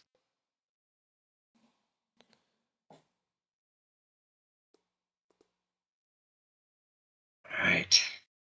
Anybody know of a way to? I've got like instead of rocks in front of you, there's like an outline of a rock and like a little egg. That's perfectly fine. If you've got a white ball, Uh huh. yeah, it Mhm. means that something didn't load properly for you. Ah, great. Okay. Everything else is around. But Yeah, they all look like blobs on my screen, like or like Dragon Age. Yes. Signs, like. hmm Can I hear what they are saying now? Well, you hear Jalen Kundarak discussing the structural integrity issues on the south wall. Uh-huh. And basically, he's going into detail about what repairs will be made to the inspector, trying to convince him that, of course, they've been proactive about all of these things. Well, that's not necessarily been the case. It's been a growing problem for some time, as is proven by the inspector's visit here today, of course. Okay. But he also divulges that in roughly 10 minutes, there will be a special meal break in which half the guard will get to meet with the inspector, and Jalen is planning to make some special announcements. Can I go back to my party, or do I have to sync back? No, you can just head back to him now. All right, cool. I'm gonna go back, and I'm gonna say they're gonna take a break in about 10 minutes. Half of them. All right, so let's just hang out for 10 minutes then. Okay. God damn it. So we hang out for 10 minutes. And plant them war. Yeah. Just doing some more sneaking around while their whole shift is still there seems dumb. Alright. Oh. And as that time passes, slowly but surely, the guards start to make their way over towards the kitchen. Cool.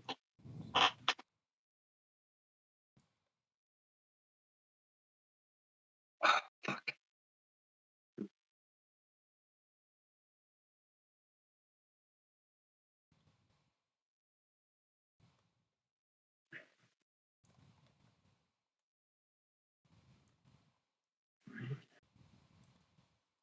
At least we know they're not coming this way to use the lift.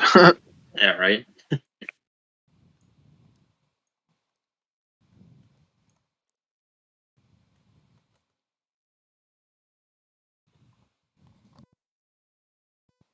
Is that all the guards? And as 10 minutes is roughly passed, you can kind of creep out and look and see between the rocks that Alright. the guard population is roughly halved. Alright. Let's see. Fuck. There's a Do we- kitchen.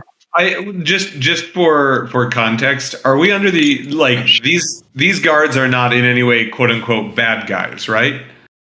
These guards are Sharn City watchmen, so absolutely Right, so not they're- bad guys.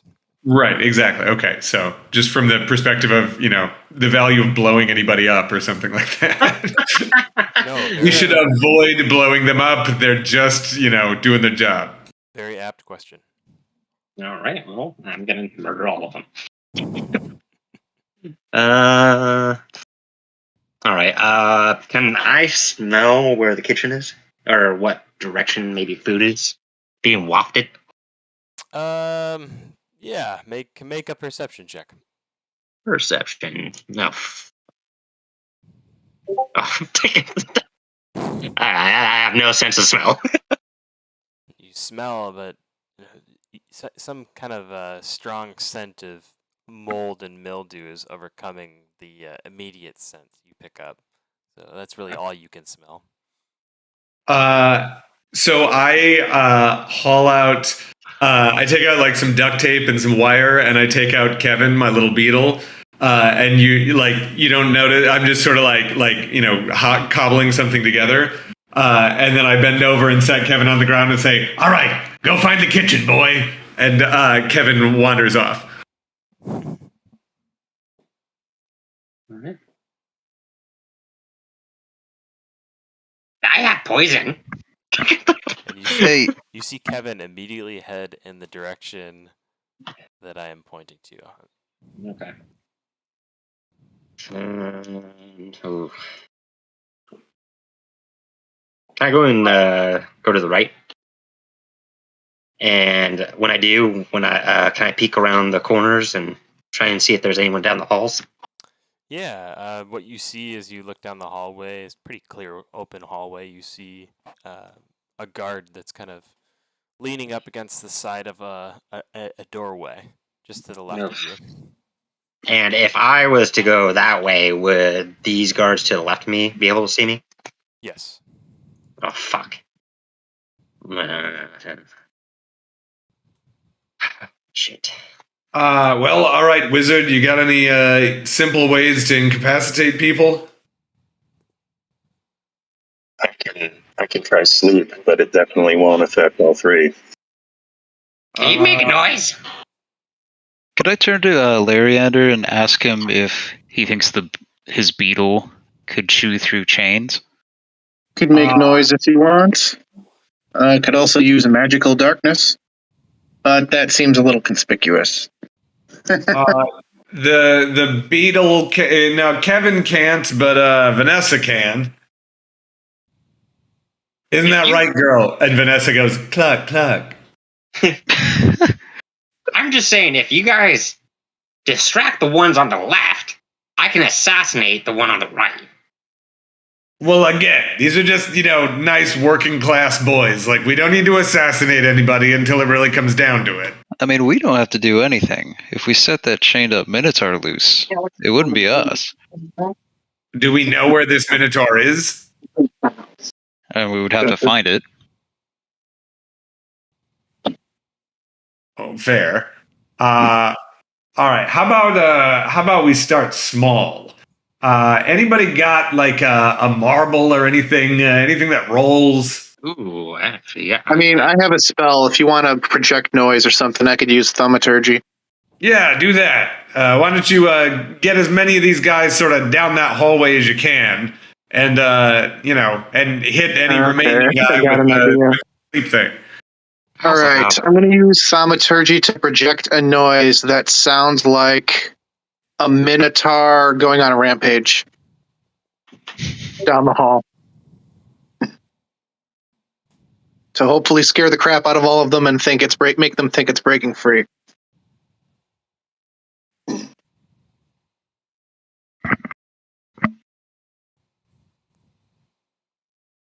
So, yep, Zamiel kind of just casts his cantrip and then extends his hand and talks into it, and down the hall echoes the sound of just the sound of a minotaur going crazy. It's not super loud, but it sounds like it's distant, So it sounds realistic. And immediately, the guards that are directly in front of you all rush down that hallway. The hallway that they are currently occupying? This hallway, sorry. Oh, shit. In the direction of the noise. All right. Yeah, well, that's the direction I the Minotaur is. I just echoed it down the one hallway I can see down, really. I'm sorry. So, just so I understand, you echoed over here. I apologize. That's correct. They're going to run in that direction then. Sorry. Yeah. Okay.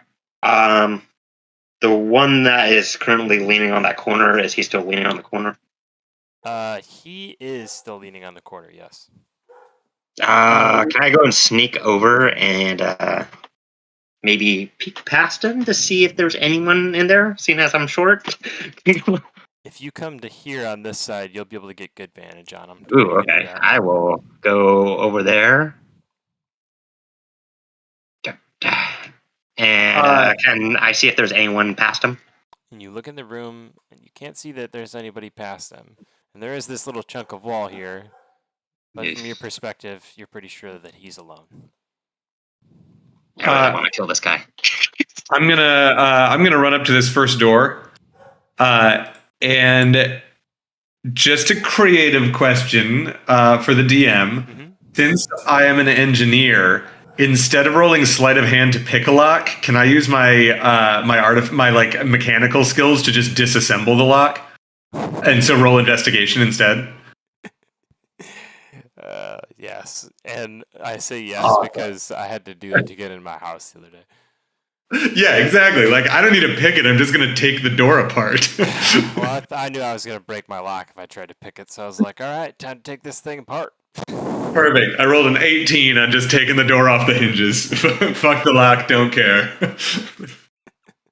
Yeah, see, the only downside I could see to that is it would take time and make noise. You know what I mean? It's not a sneaky action. It is not. It is not at all. And as you Let me said, be clear. I am very good at this. It may make noise, but it won't take time. And with a clank, the door falls off the hinges. God. Yeah. Oh shit. While I see this happening, can I make a dash for this guy and try and assassinate him? this guy.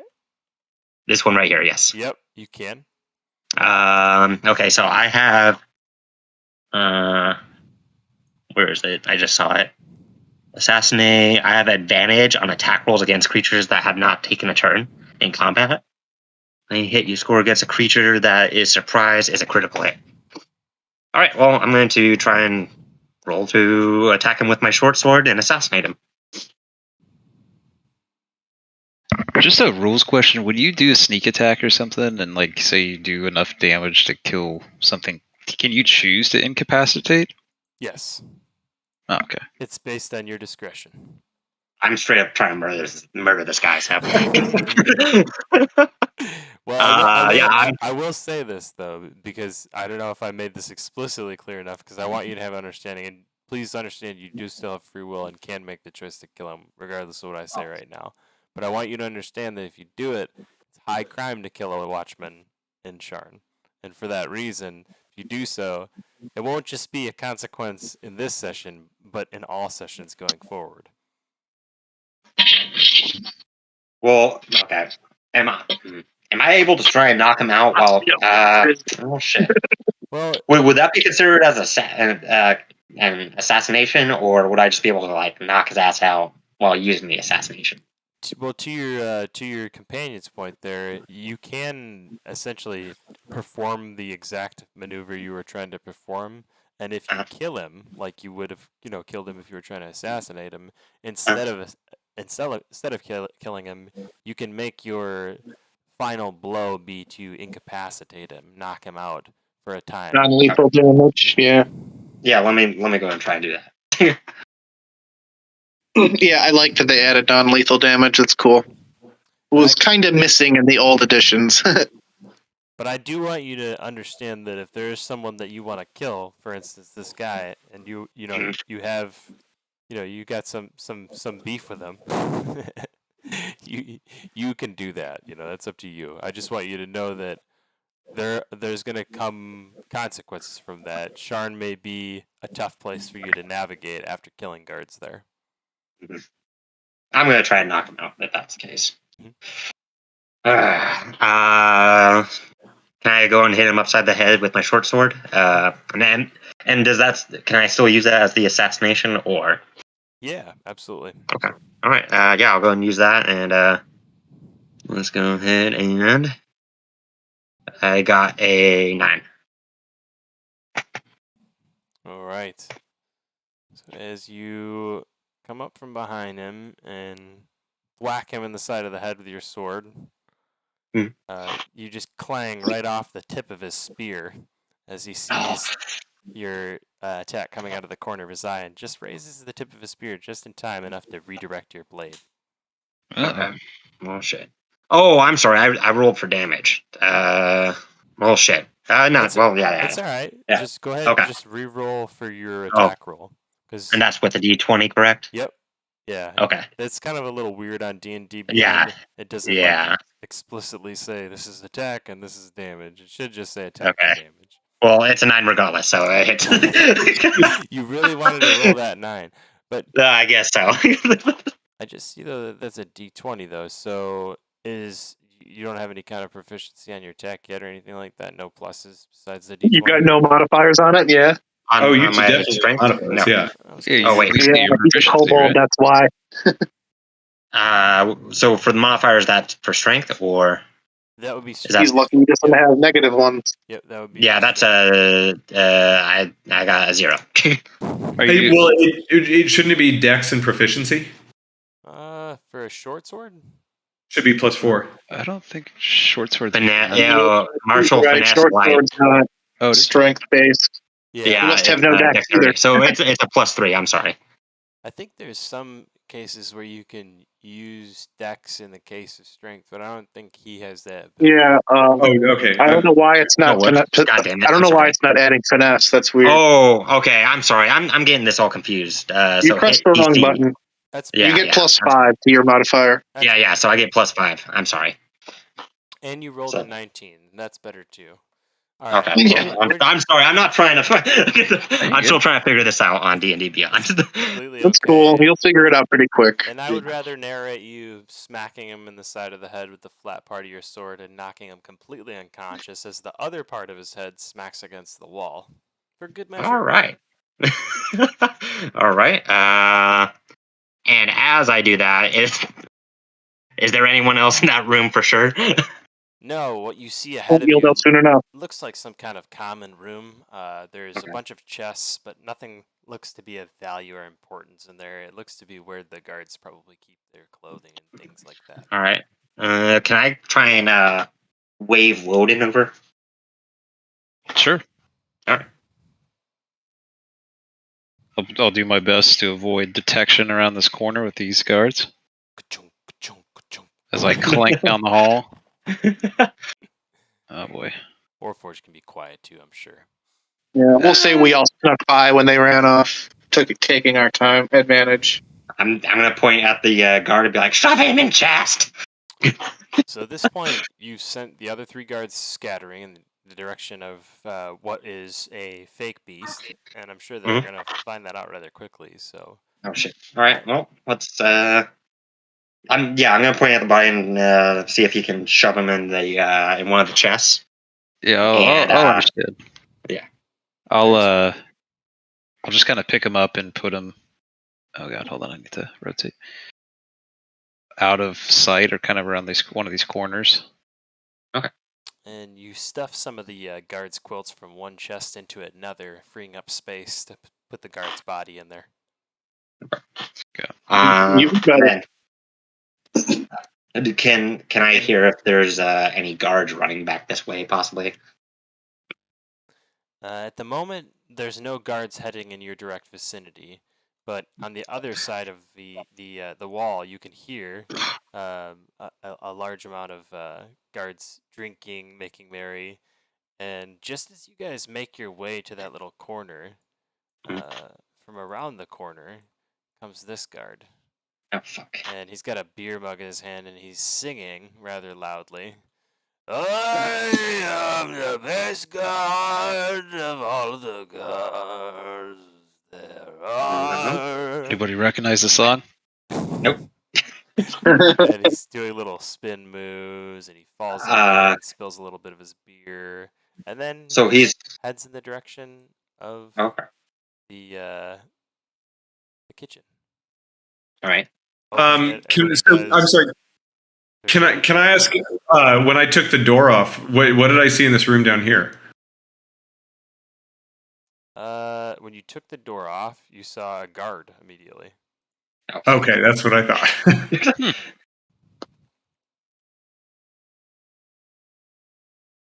I mean, we can come back to that whenever you want. I'm just. And as the door breaks off the hinges and falls on the floor, the guard turns around.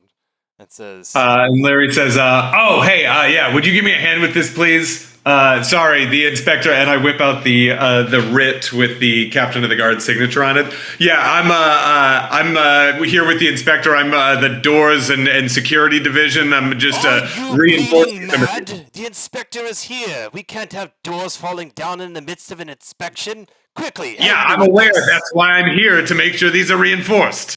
And he immediately is lending whatever aid he can to help you lift the door up. Okay, great. Okay, thanks. Yeah. So if we can just set this one around the corner. Hang on. Is this the only one the only one that's built like this, or is there anything else I should take a look at while I'm down here? I mean, inspector's gone, so I can get this fixed before he comes back. It better be fixed quickly. I don't know who you are or what you're doing, but I'm gonna report you to the laborers' union. I literally just told you who I am and what I'm doing, so I feel like there's some sort of communication breakdown here. Now, Get that door would you? fixed at once. Yeah, I am working on it. I need you to point me to the other one so I can get some spare parts off of it. What door? What other door? There's no spare doors. Okay, well, is there another door just like this? There's doors like it all over the place. There's a door just outside here. And he Okay, perfect. He points you in the direction. All right, I'll be right back with the parts for that door. Points you in the direction of this door. While I was in there, did I recognize what the room was? Like the usefulness of the room? He was turned around and you kind of caught him off guard, and he was like looking, polishing a set of armor that he had. And Okay, so that's just like the armory. Got it. Okay. So I go around the corner and take this door off the hinges too.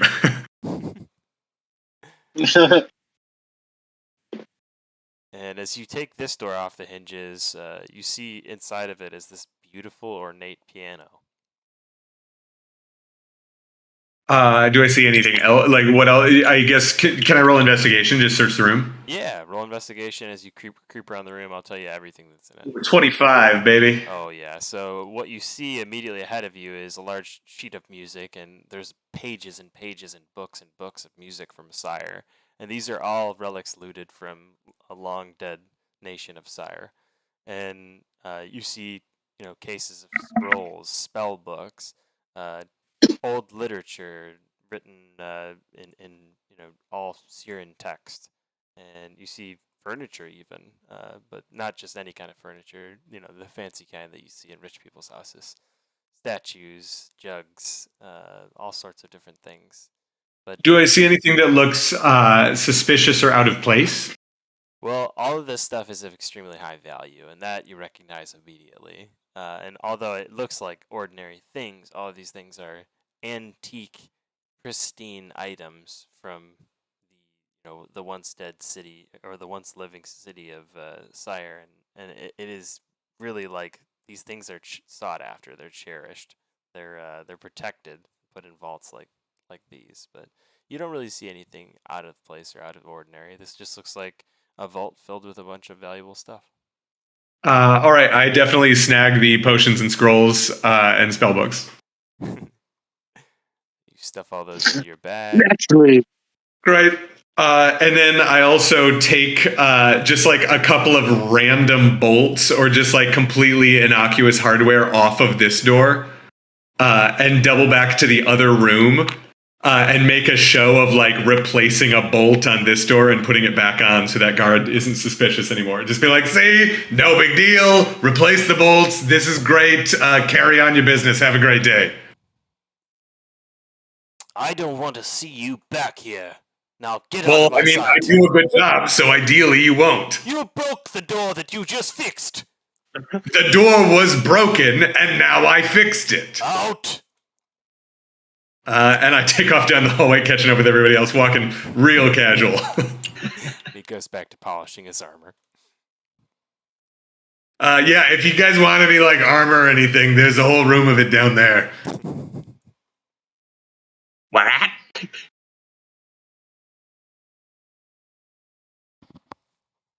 Can I actually check these chests that are inside the room that we knocked out the guard? Yeah, go ahead and roll investigation. All right. Back here, investigation. Oh, fuck. A 9. All right. Well, you look through the chest and you notice that there's, like I said, there's a bunch of clothing in there, mostly just guards' clothing, spare guards' uniforms and things like that. Garbage.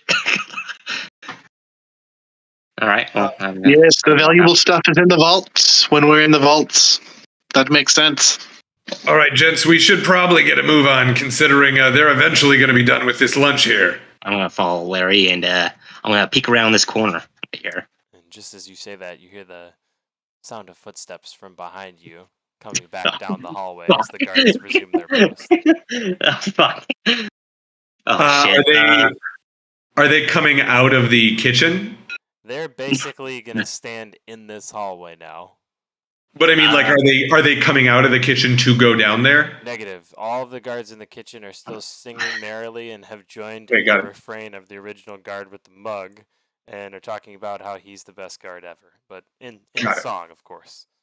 Oh fuck. Apparently he. Oh, so I'm sorry. So it was those 3 guards that got tricked that are coming back. That Yeah. got it. To be clear, the guards that were confused by the sounds of the Okay. Minotaur that ran down the hallway, they're now So the coming guards back. that were on break are still on break.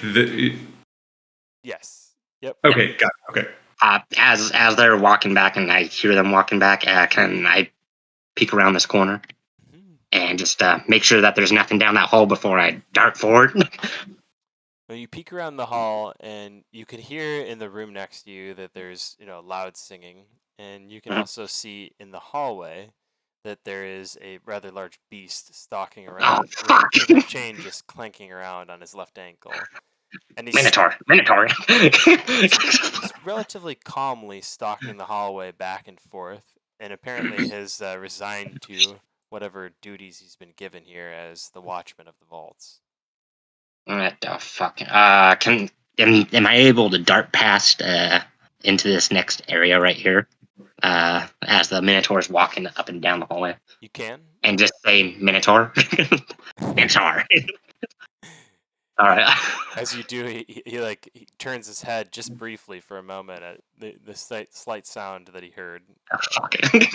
and continues on. I mean, we can try to distract them with more thaumaturgy if you want. But as you make your way over to this other side, and I think that's what you're trying to do, right? Get over here.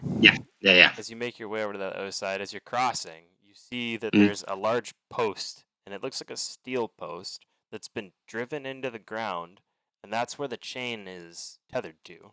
And it's basically in the middle of the hallway, allowing him for full extension on either end of the hallway. He can run all the way to the end. But I get murdered either way. once you've passed that threshold, though, he will be stuck. He won't be able to get you anymore. So Okay. basically, you now are in a game of chicken with the Minotaur. Fuck. Okay.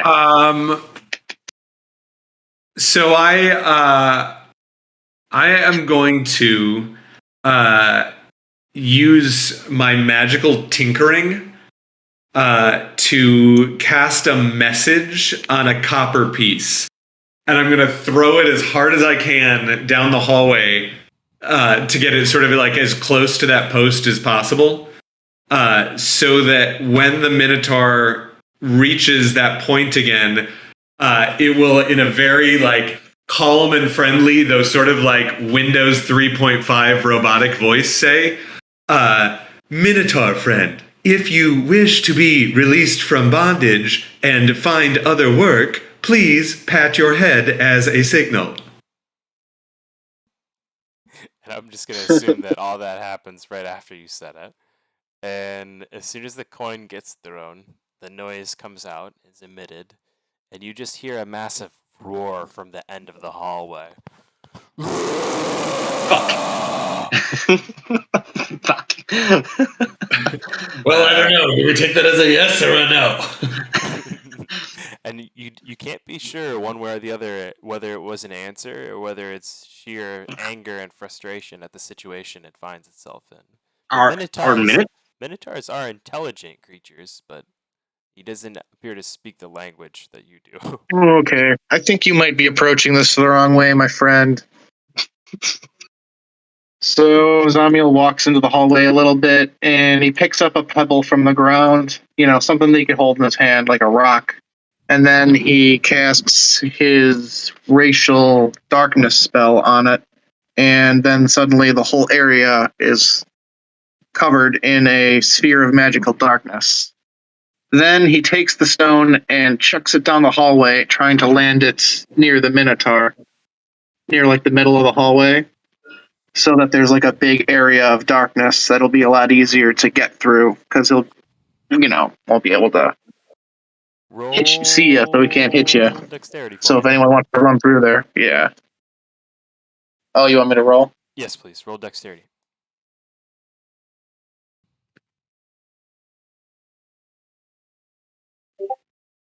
I guess I failed. All right, you cast the stone, and because this hallway is a straight shot, I'm going to say that you land 5 feet shy of the target. And what occurs I threw is... mine farther. I just want to point that out. What's that? I just want to point it out that I threw mine farther. Yes, you did. And with that, he sees this black smoke appear right in front of him, and it starts out small, just a plume at first, but then it turns into a 10 by 10 foot area of just complete opaque smoke. Okay. As it does, like poof up smoke. Am I able to block this door by chance with like an item, like a sword or dagger or something, so that they can't open it?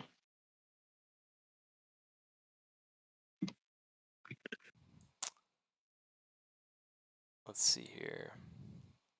You want to wedge something in the door? I don't see why not. Can I go and grab a take one? chair or something, boy? Here, let me see. What kind of items do I got? I'll probably. Whoops, inventory. It is obscured. Now you know. Fuck it, I'm gonna use my crowbar. I'm gonna use my crowbar and kind of slide it in ever so slightly, so it doesn't make a noise, possibly. And just kind of lock those guys in that room, party. They'll be fine. Yeah, yeah, of course. Am I able to do that either with a stealth or a sleight of hand check? Let's do both, as a matter of fact. Ooh, fuck. Okay, let's do sleight of hand. Oh, thank God. 16. And then stealth. I'm going to cast Nine. guidance on you for stealth. Oh, thank Oh, God. someone does have guidance. Jeez, I thought we were guidance-less. No, so yeah, I give you. Let me give you some pointers on this, kid. All right.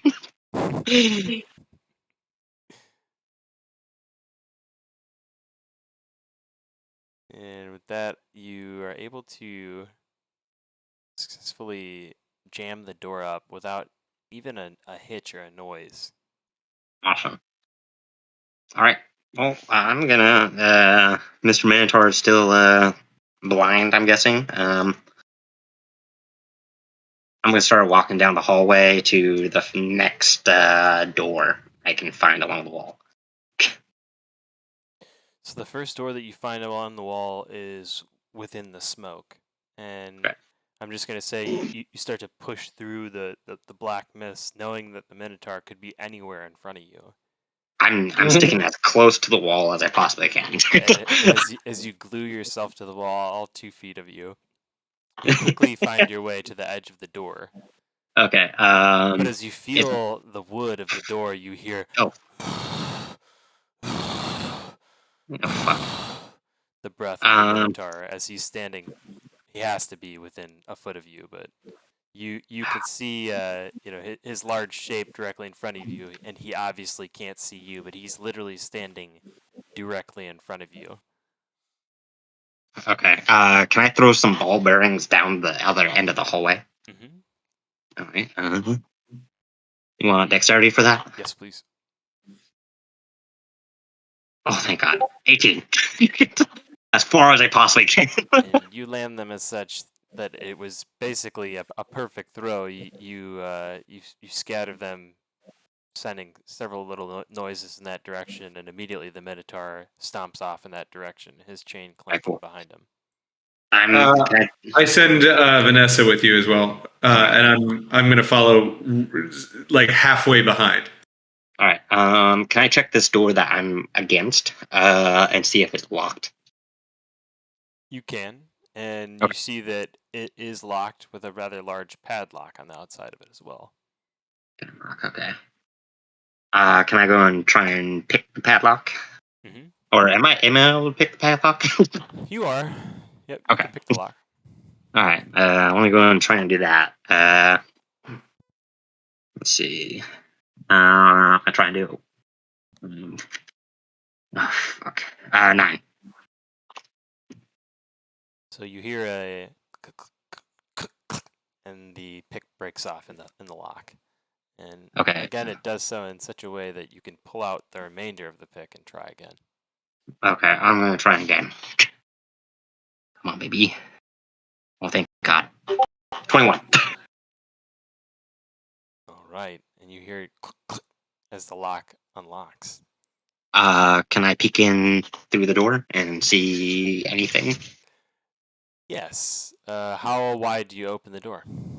Let's do in 2 inches at first. All right. So as you open the door just 2 inches, the door doesn't even make a sound, Ooh. and you see that it's pretty well greased. You're not worried about it creaking as you push it further open.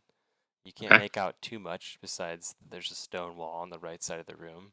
But as you begin to push the door further and further open, you see that there's a man in a cage. Well, not a man, but a creature in a cage. And as I do this, is the darkness blooming in to the room? It goes around corners, yes. Oh, okay. Yeah, and in this case it would be partially in the room, but you can see through it, right? Okay. What? Do I know what kind of creature it is? He looks like a Yuan Ti to you. Yeah. Oh, one of those snake people. All right. Well, I'm going to turn around and go to the next to the other side of the hallway and just leave him to be. And I'm going to did this door also have a padlock? It does. All right. I'm going to go and try and unlock it. And I'm sorry.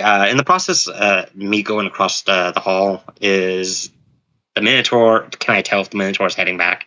You can hear the sound of the chain always as you're, present in the hallway. And it's constantly making noises. He's constantly patrolling. And you can hear as you cross back over to the other side of the hallway to unlock this door that he's now headed back in your direction. All right, I'm going to try and pick the lock. At the pace he's moving, you probably have about 12 seconds, so we'll say roughly 2 shots to pick the lock. Okay, I'm going to go and try and pick that lock. Roll. 13. All right, that is not going to be successful. You try, but you get nervous and the pick slips out of your hand. Oh, fuck. Can I try and pick it up again? Yep. Go ahead and roll another dex check. Oh, fuck. 15. All right, you hear click clack, and the door unlocks, and you're able to open it. Oh, okay. Let me go and slowly open it. Kind of like the last room, kind of 2 inches, and then slowly open after that. If I don't see anything. This door again, the maintenance man around here is probably not as good as Larry, but he's pretty damn good. Alright. And as you crack it open, you see that this is full of storage crates as well as large casks of some kind. All right. I'm gonna walk in and I'm gonna check. I'm gonna walk in and I'm gonna check the cask. You see that this is some kind of very expensive imported liquor from the land of Karnath, and Am I? Go ahead. you read the small label on it and it says Velucioso, and you know this to be an illegal liquor that causes hallucinations. Oh, cool. And can I check those boxes? And in the crates, you see rather decadent imported foodstuffs, rare taffies and chocolates and things of that nature, and candy is not something that you see really in the lands of Eberron. Where Too bad somebody didn't take a bag of holding as their starter item. Yeah, right. these Can these delicacies would be reserved for royal parties and things of that nature. can I go and grab some of these royal delicacies and poison them? Same with the liquor. Oh yeah. In order to poison them, basically you just have to add the poison you have to the food items. Mhm. Now, how convincing are you trying to be about disguising that it's poisoned? The liquor, I'm gonna mix it in with my sword. All right. Roll stealth of hand for your deception on the poisoning of the food and liquor. All right. A 9. The food has an interesting smell coming off of it. You've done your best, and the look of it, it looks absolutely appetizing. However, anybody who sniffs their food before eating it may not partake. All right. Can I can I take some of that food and look back out the hall and throw it back down that hallway, trying to feed it to the Minotaur? You may absolutely do that. All right. Yeah, I want to go and throw that. Do you want to do a dex or? Yeah. 11. All right. We'll say that the pieces scatter randomly throughout the hallway, effectively such that the Minotaur will be able to run into at least one of them if he's making his way back this way. All right. And then I will hang out in that room for now.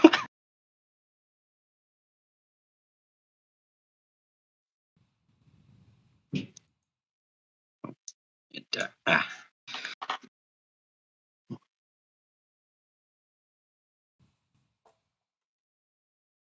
And you see the Minotaur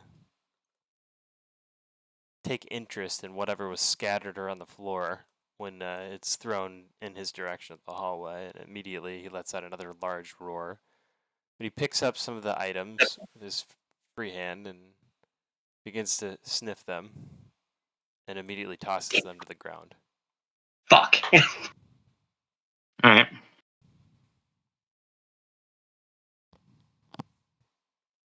Did any of you guys follow me in, or just follow me down the hall at all? Or am I on my own? Do we With get the sense Vanessa. that the Minotaur can see in the darkness? You do.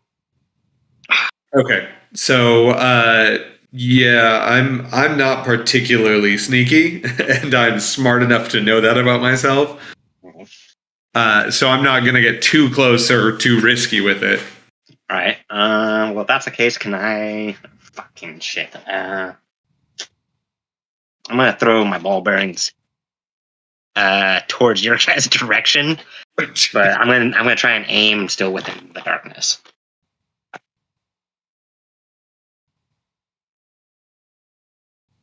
You want me to roll a dex again? Yep. All right.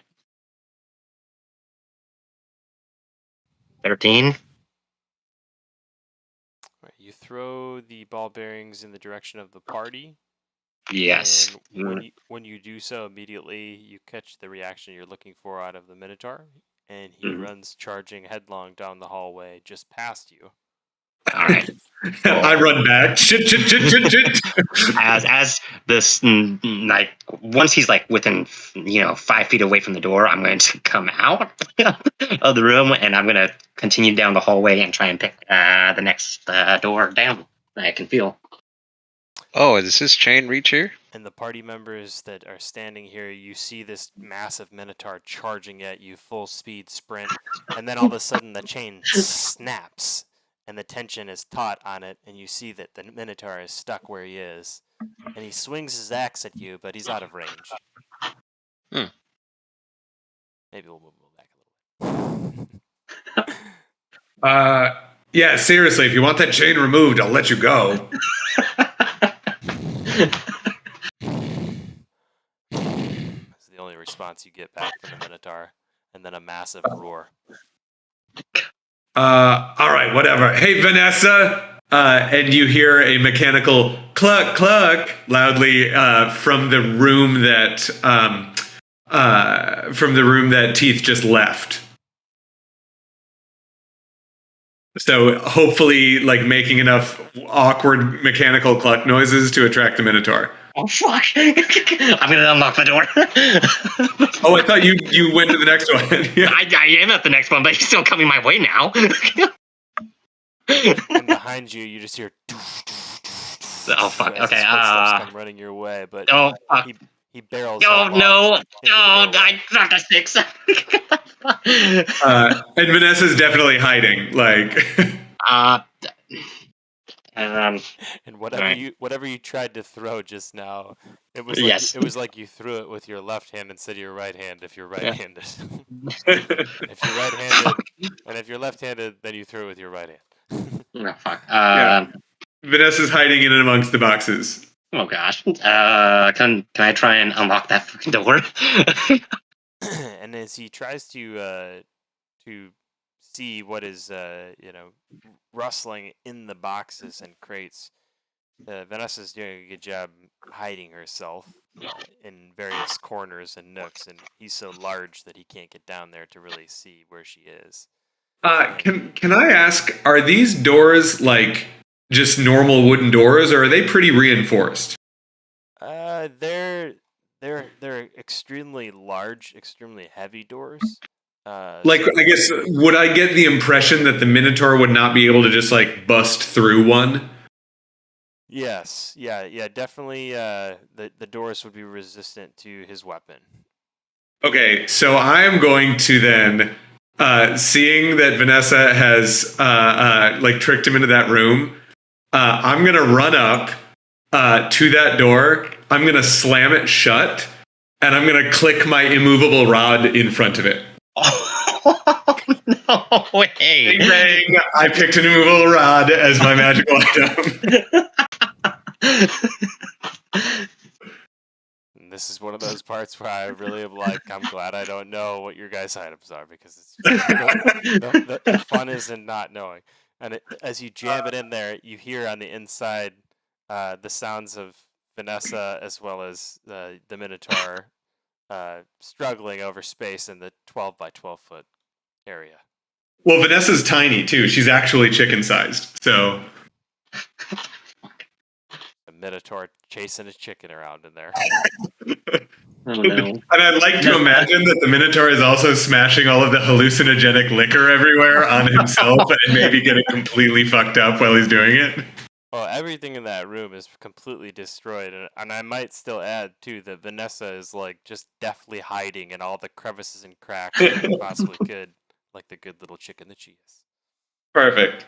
And I'd call back sort of like audible whisper, like, all right, boys, you got 5 minutes. Get whatever rooms you want. You see that there's 6 remaining rooms. Right. I'm gonna try and lockpick this next one, knowing that I'm entirely safe from the fucking Minotaur. And while he's doing that, I'm going to take this one off the hinges. Oh, fuck. I'm gonna go to the farthest room and try to force it open if I can. All right, let's see rolls from everybody. All right. For forcing a door open, would I just do a strength check or? Mm-hmm. Nat 20, baby. On 21. Click and click. door in Those front of doors me. both open. Right. Door in front of me locked. 21 for the strength check. All these doors are heavily locked, and they do have padlocks on the outside of them. So Sick. you're gonna try and smash the padlock, is basically what you're saying. Yeah, on the very, very end one. Okay.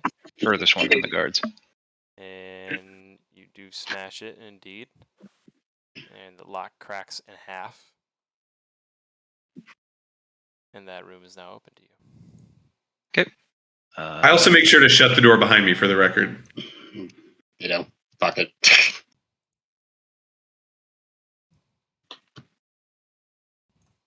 All right, so I'm gonna break this down room by room. Teeth, as you walk into the room, you see immediately the podium in front of you looks to be of import or value. And you walk up Okay. and you see a locket that looks rather like the locket that was described to you by Yorin inside the bar. I'm gonna take it and pocket it. Don't even care. And you can also see that there's other various crates and boxes that are marked with the House de Galanda's insignia. So you do think that this is Yorin's vault. Yes, I'm gonna start breaking those open. Right, and as you start to break them open, you can see that there's various foodstuffs in these crates as well. But in these are more like packaged breads and things like that. Things that you're surprised to see stored here. And Mm. if you eat these kinds of foods, or know what these kinds of foods are, you break one of the pieces of bread open and find that it's extremely fresh, even though it's been stored here in this place for this time. All right, I'm gonna swallow one whole, and is that all I find in the boxes? It tastes like it was just cooked. As it hits your mouth, I mean, you haven't tasted bread like this since the last time you visited a bakery. And I'm 3 years old. never tasted bread like this. It's amazing, and you know immediately that this has some kind of magical properties about it, and Okay. instantly you're curious about what they are. Let me go and do an Arcana check, I guess. Fuck. Okay. Let's see. Yep, it's magic. It looks like bread.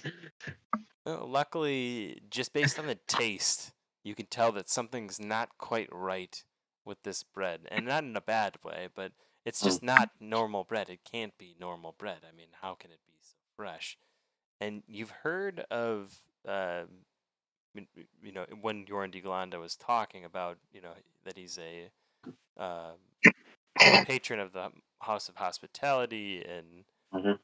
libations and food, and he did ramble on as you were, as you were talking to him a little bit about a particular tonic that he had that purified food and water and kept it preserved. And basically, pouring some of this tonic on it would essentially cast purify food and water on the item. And you notice that there is a rather large case just to the left of the foodstuff case you opened that has interesting looking pictures on it that look like little vials with some kind of a liquid inside. Am I able to check what it is? Well, you take a sniff of it, but you're not really sure what the liquid is. By the sight of it, it's no poison that you've ever seen. You're quite familiar with those. Mhm. But it also doesn't appear to be any kind of a potion. All right. Well, I will pocket 3 pieces of the bread, and then I'll also take 3 pieces of the vials, or 3 vials, Okay. the liquid. You take 3 vials of liquid and stuff some of the bread in your pack for rations for later. All right. And I'm going to leave the room and head down the hall, and I'll let someone else do their room. All right. And down at the end of the hall there, Woden, you see, similar to some of the other rooms, some casks and a few chests. One of the chests has a rather interesting looking skeleton lock on the front of it. Anything I'd recognize with like a religion check? No, it does give you that pirate feel, though. It seems like something, maybe a sky fisherman or a sky pirate would keep. These kind of designs are definitely their style. Okay. And what's the chest made out of? Just standard wood? Wood, metal. Just the only thing that really stands out is there's a skull that's mounted into the lock, and that's essentially the lock. Well, I think I'll try to lockpick it with my hammer. Could I try hitting either the hinges or the lock itself? Whatever I would. You notice think that will work better. you notice that there's 2 hinges on the back, and there's 2 solid, what looks like maybe steel or brass pins that are holding the hinges in place. And you Oh, okay. think- I'll try to remove the pins if I can. I have a smith's kit. If I could use that. Mhm. What would that entail? You can roll dex for that as well. Ooh, okay. Just a straight dex check. Let's see here. I'm using smith's tools that I'm Smith's proficient in. tools. You should be able to add your proficiency bonus on top. I don't remember exactly how Smith's tools are used.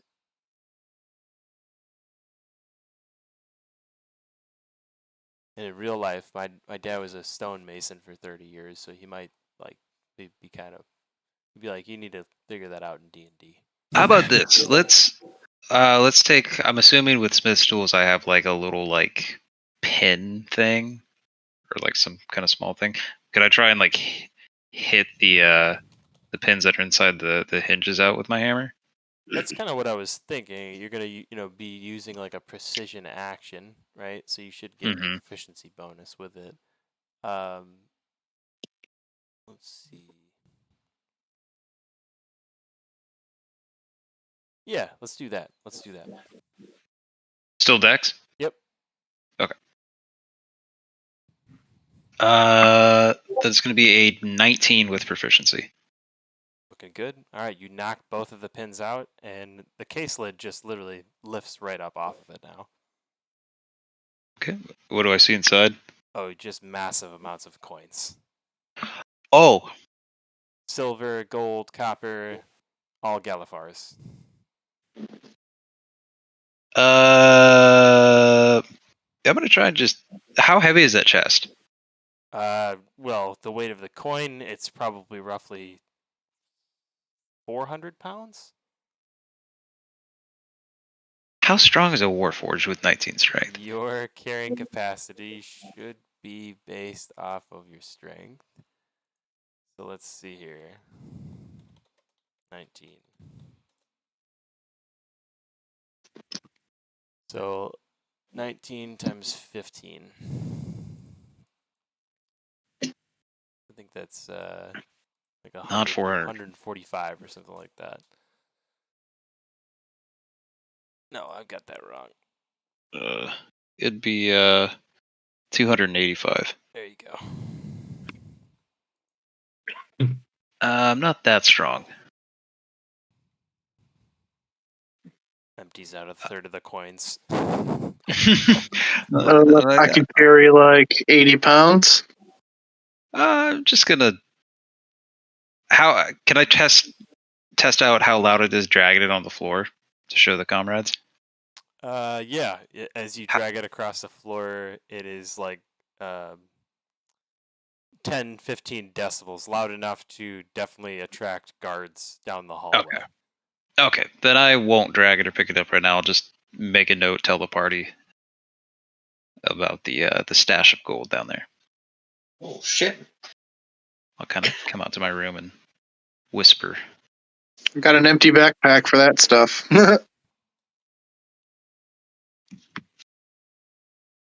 Mm-hmm. Did everyone check the rooms that they are currently in? And Larry is over here checking this room with just crates and a rather interesting looking, we'll say a chest. Okay. Arcana or investigation?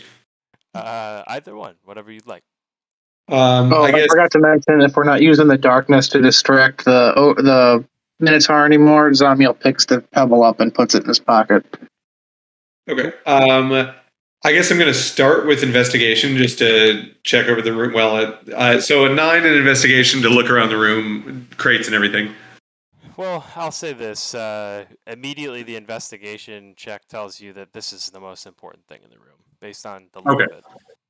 Well, then I'm going to use Arcana to investigate the oddities of the chest. It's because it looks kind of special and unusual. How Which is a 19 in Arcana.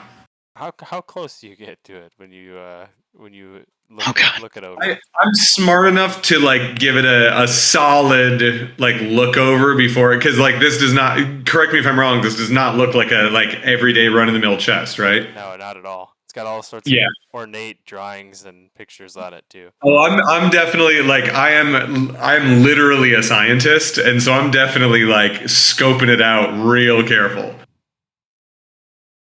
All right, and your Arcana check tells you that this is actually it's a casket, A casket, eh? and inside of it appears to be a long dead lord of Carnith. Interesting. Do I get the sense that the casket is well, I guess with that rolling arcana, do I get the sense that the casket is magical? You do, and your Arcana check also tells you that the people of Carnith mummified their dead. Oh yeah, yeah. Boys, I think I found a mummy, so all right, all right. I mean, mummies often come with cool shit, but nah, not worth it. Okay, I'm gonna leave the room. All right, and Larry takes his exit of the room. And as you rejoin your companions in the hallway, you see that all but three of the rooms have been searched now. And Teeth has a very excited-looking grin on his face as he Yes. holds something rather special in his pocket. I got it. Nice work. And then I'm gonna head down the hall to the very end, and I'm gonna lockpick that one. And before I do lockpick this, since I do already have said item, can I hear if there are any guards coming our way for any reason?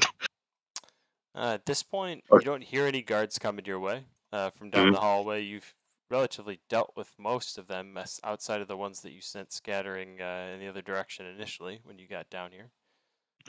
Unless they're as good at taking apart doors as Larry.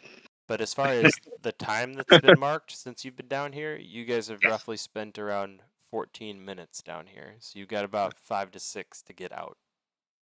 Have we seen any water on the way that might lead us towards the weekend wall? You absolutely did. And I apologize. That was my fault. When you guys were in this room over back here, the one with the clothes and the one where you guys stuffed the guard's body into the chest, just behind you was where that weakened wall with rushing water is. Okay, awesome. Great. I'm feeling greedy. I'm gonna open this. All right, let's get And- this gold and get going. You know, in my dice roll, I rolled up a mummy, so I'm gonna roll again, and I'm gonna take the hinges off this door. While he's doing that, I'm gonna open up this one. Or attempt. 21 to take off the hinges. Oh, fuck. Nope, magic lock. Oh, definitely did not open that.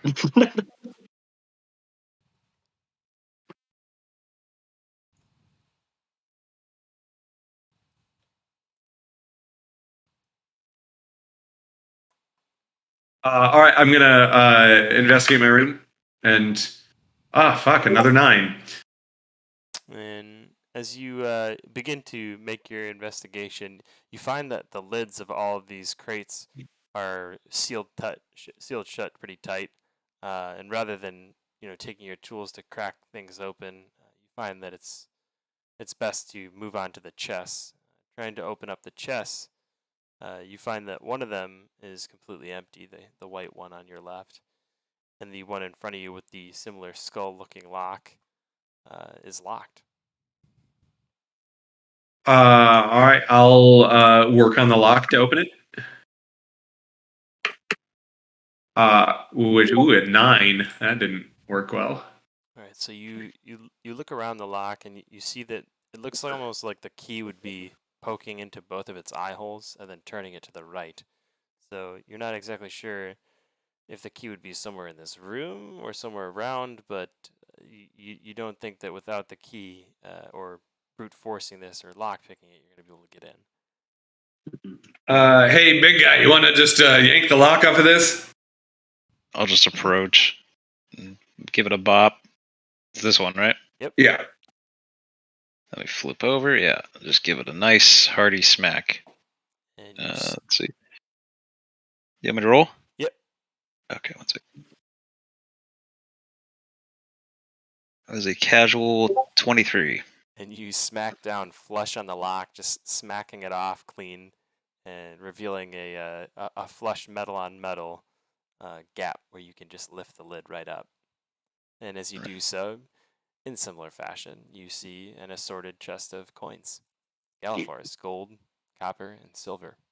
Although this one only about 2/3 of the way full. So you're saying I could carry this one? If you took all the coins out, the chest is pretty heavy as well. So let's say without the chest, you can carry all of it with 200 pounds.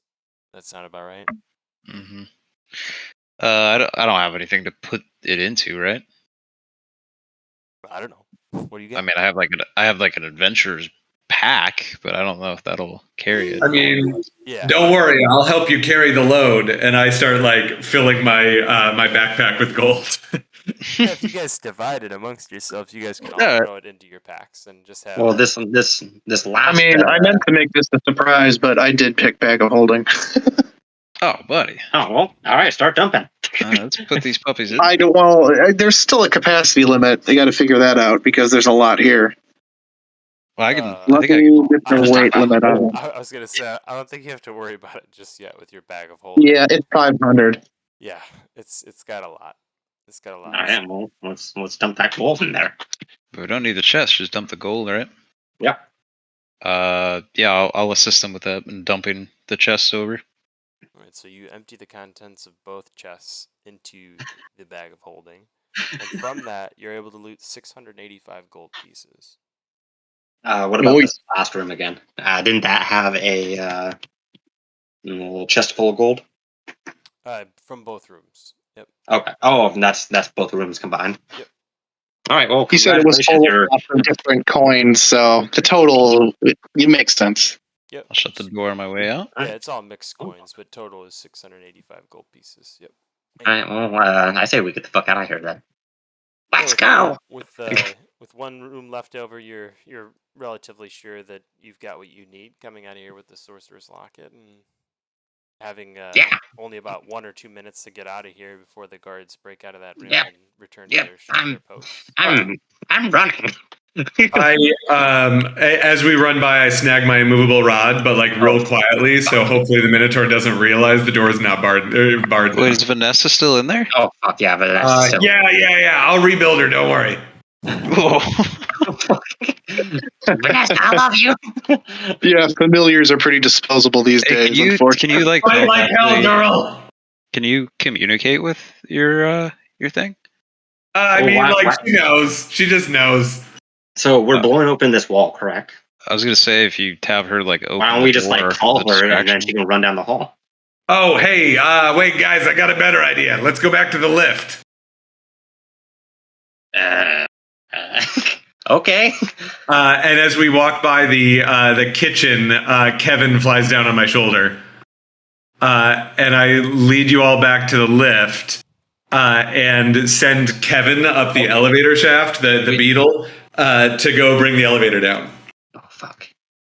And just as you guys that doable? Are heading back in that direction, back down that hallway, the inspector and Jalen come walking out of that room that you guys just walked past, unsuspectingly or unexpectedly, and they see you some 50 meters ahead of them walking down the hallway, and Jalen immediately identifies that you shouldn't be down here, and says, "You there!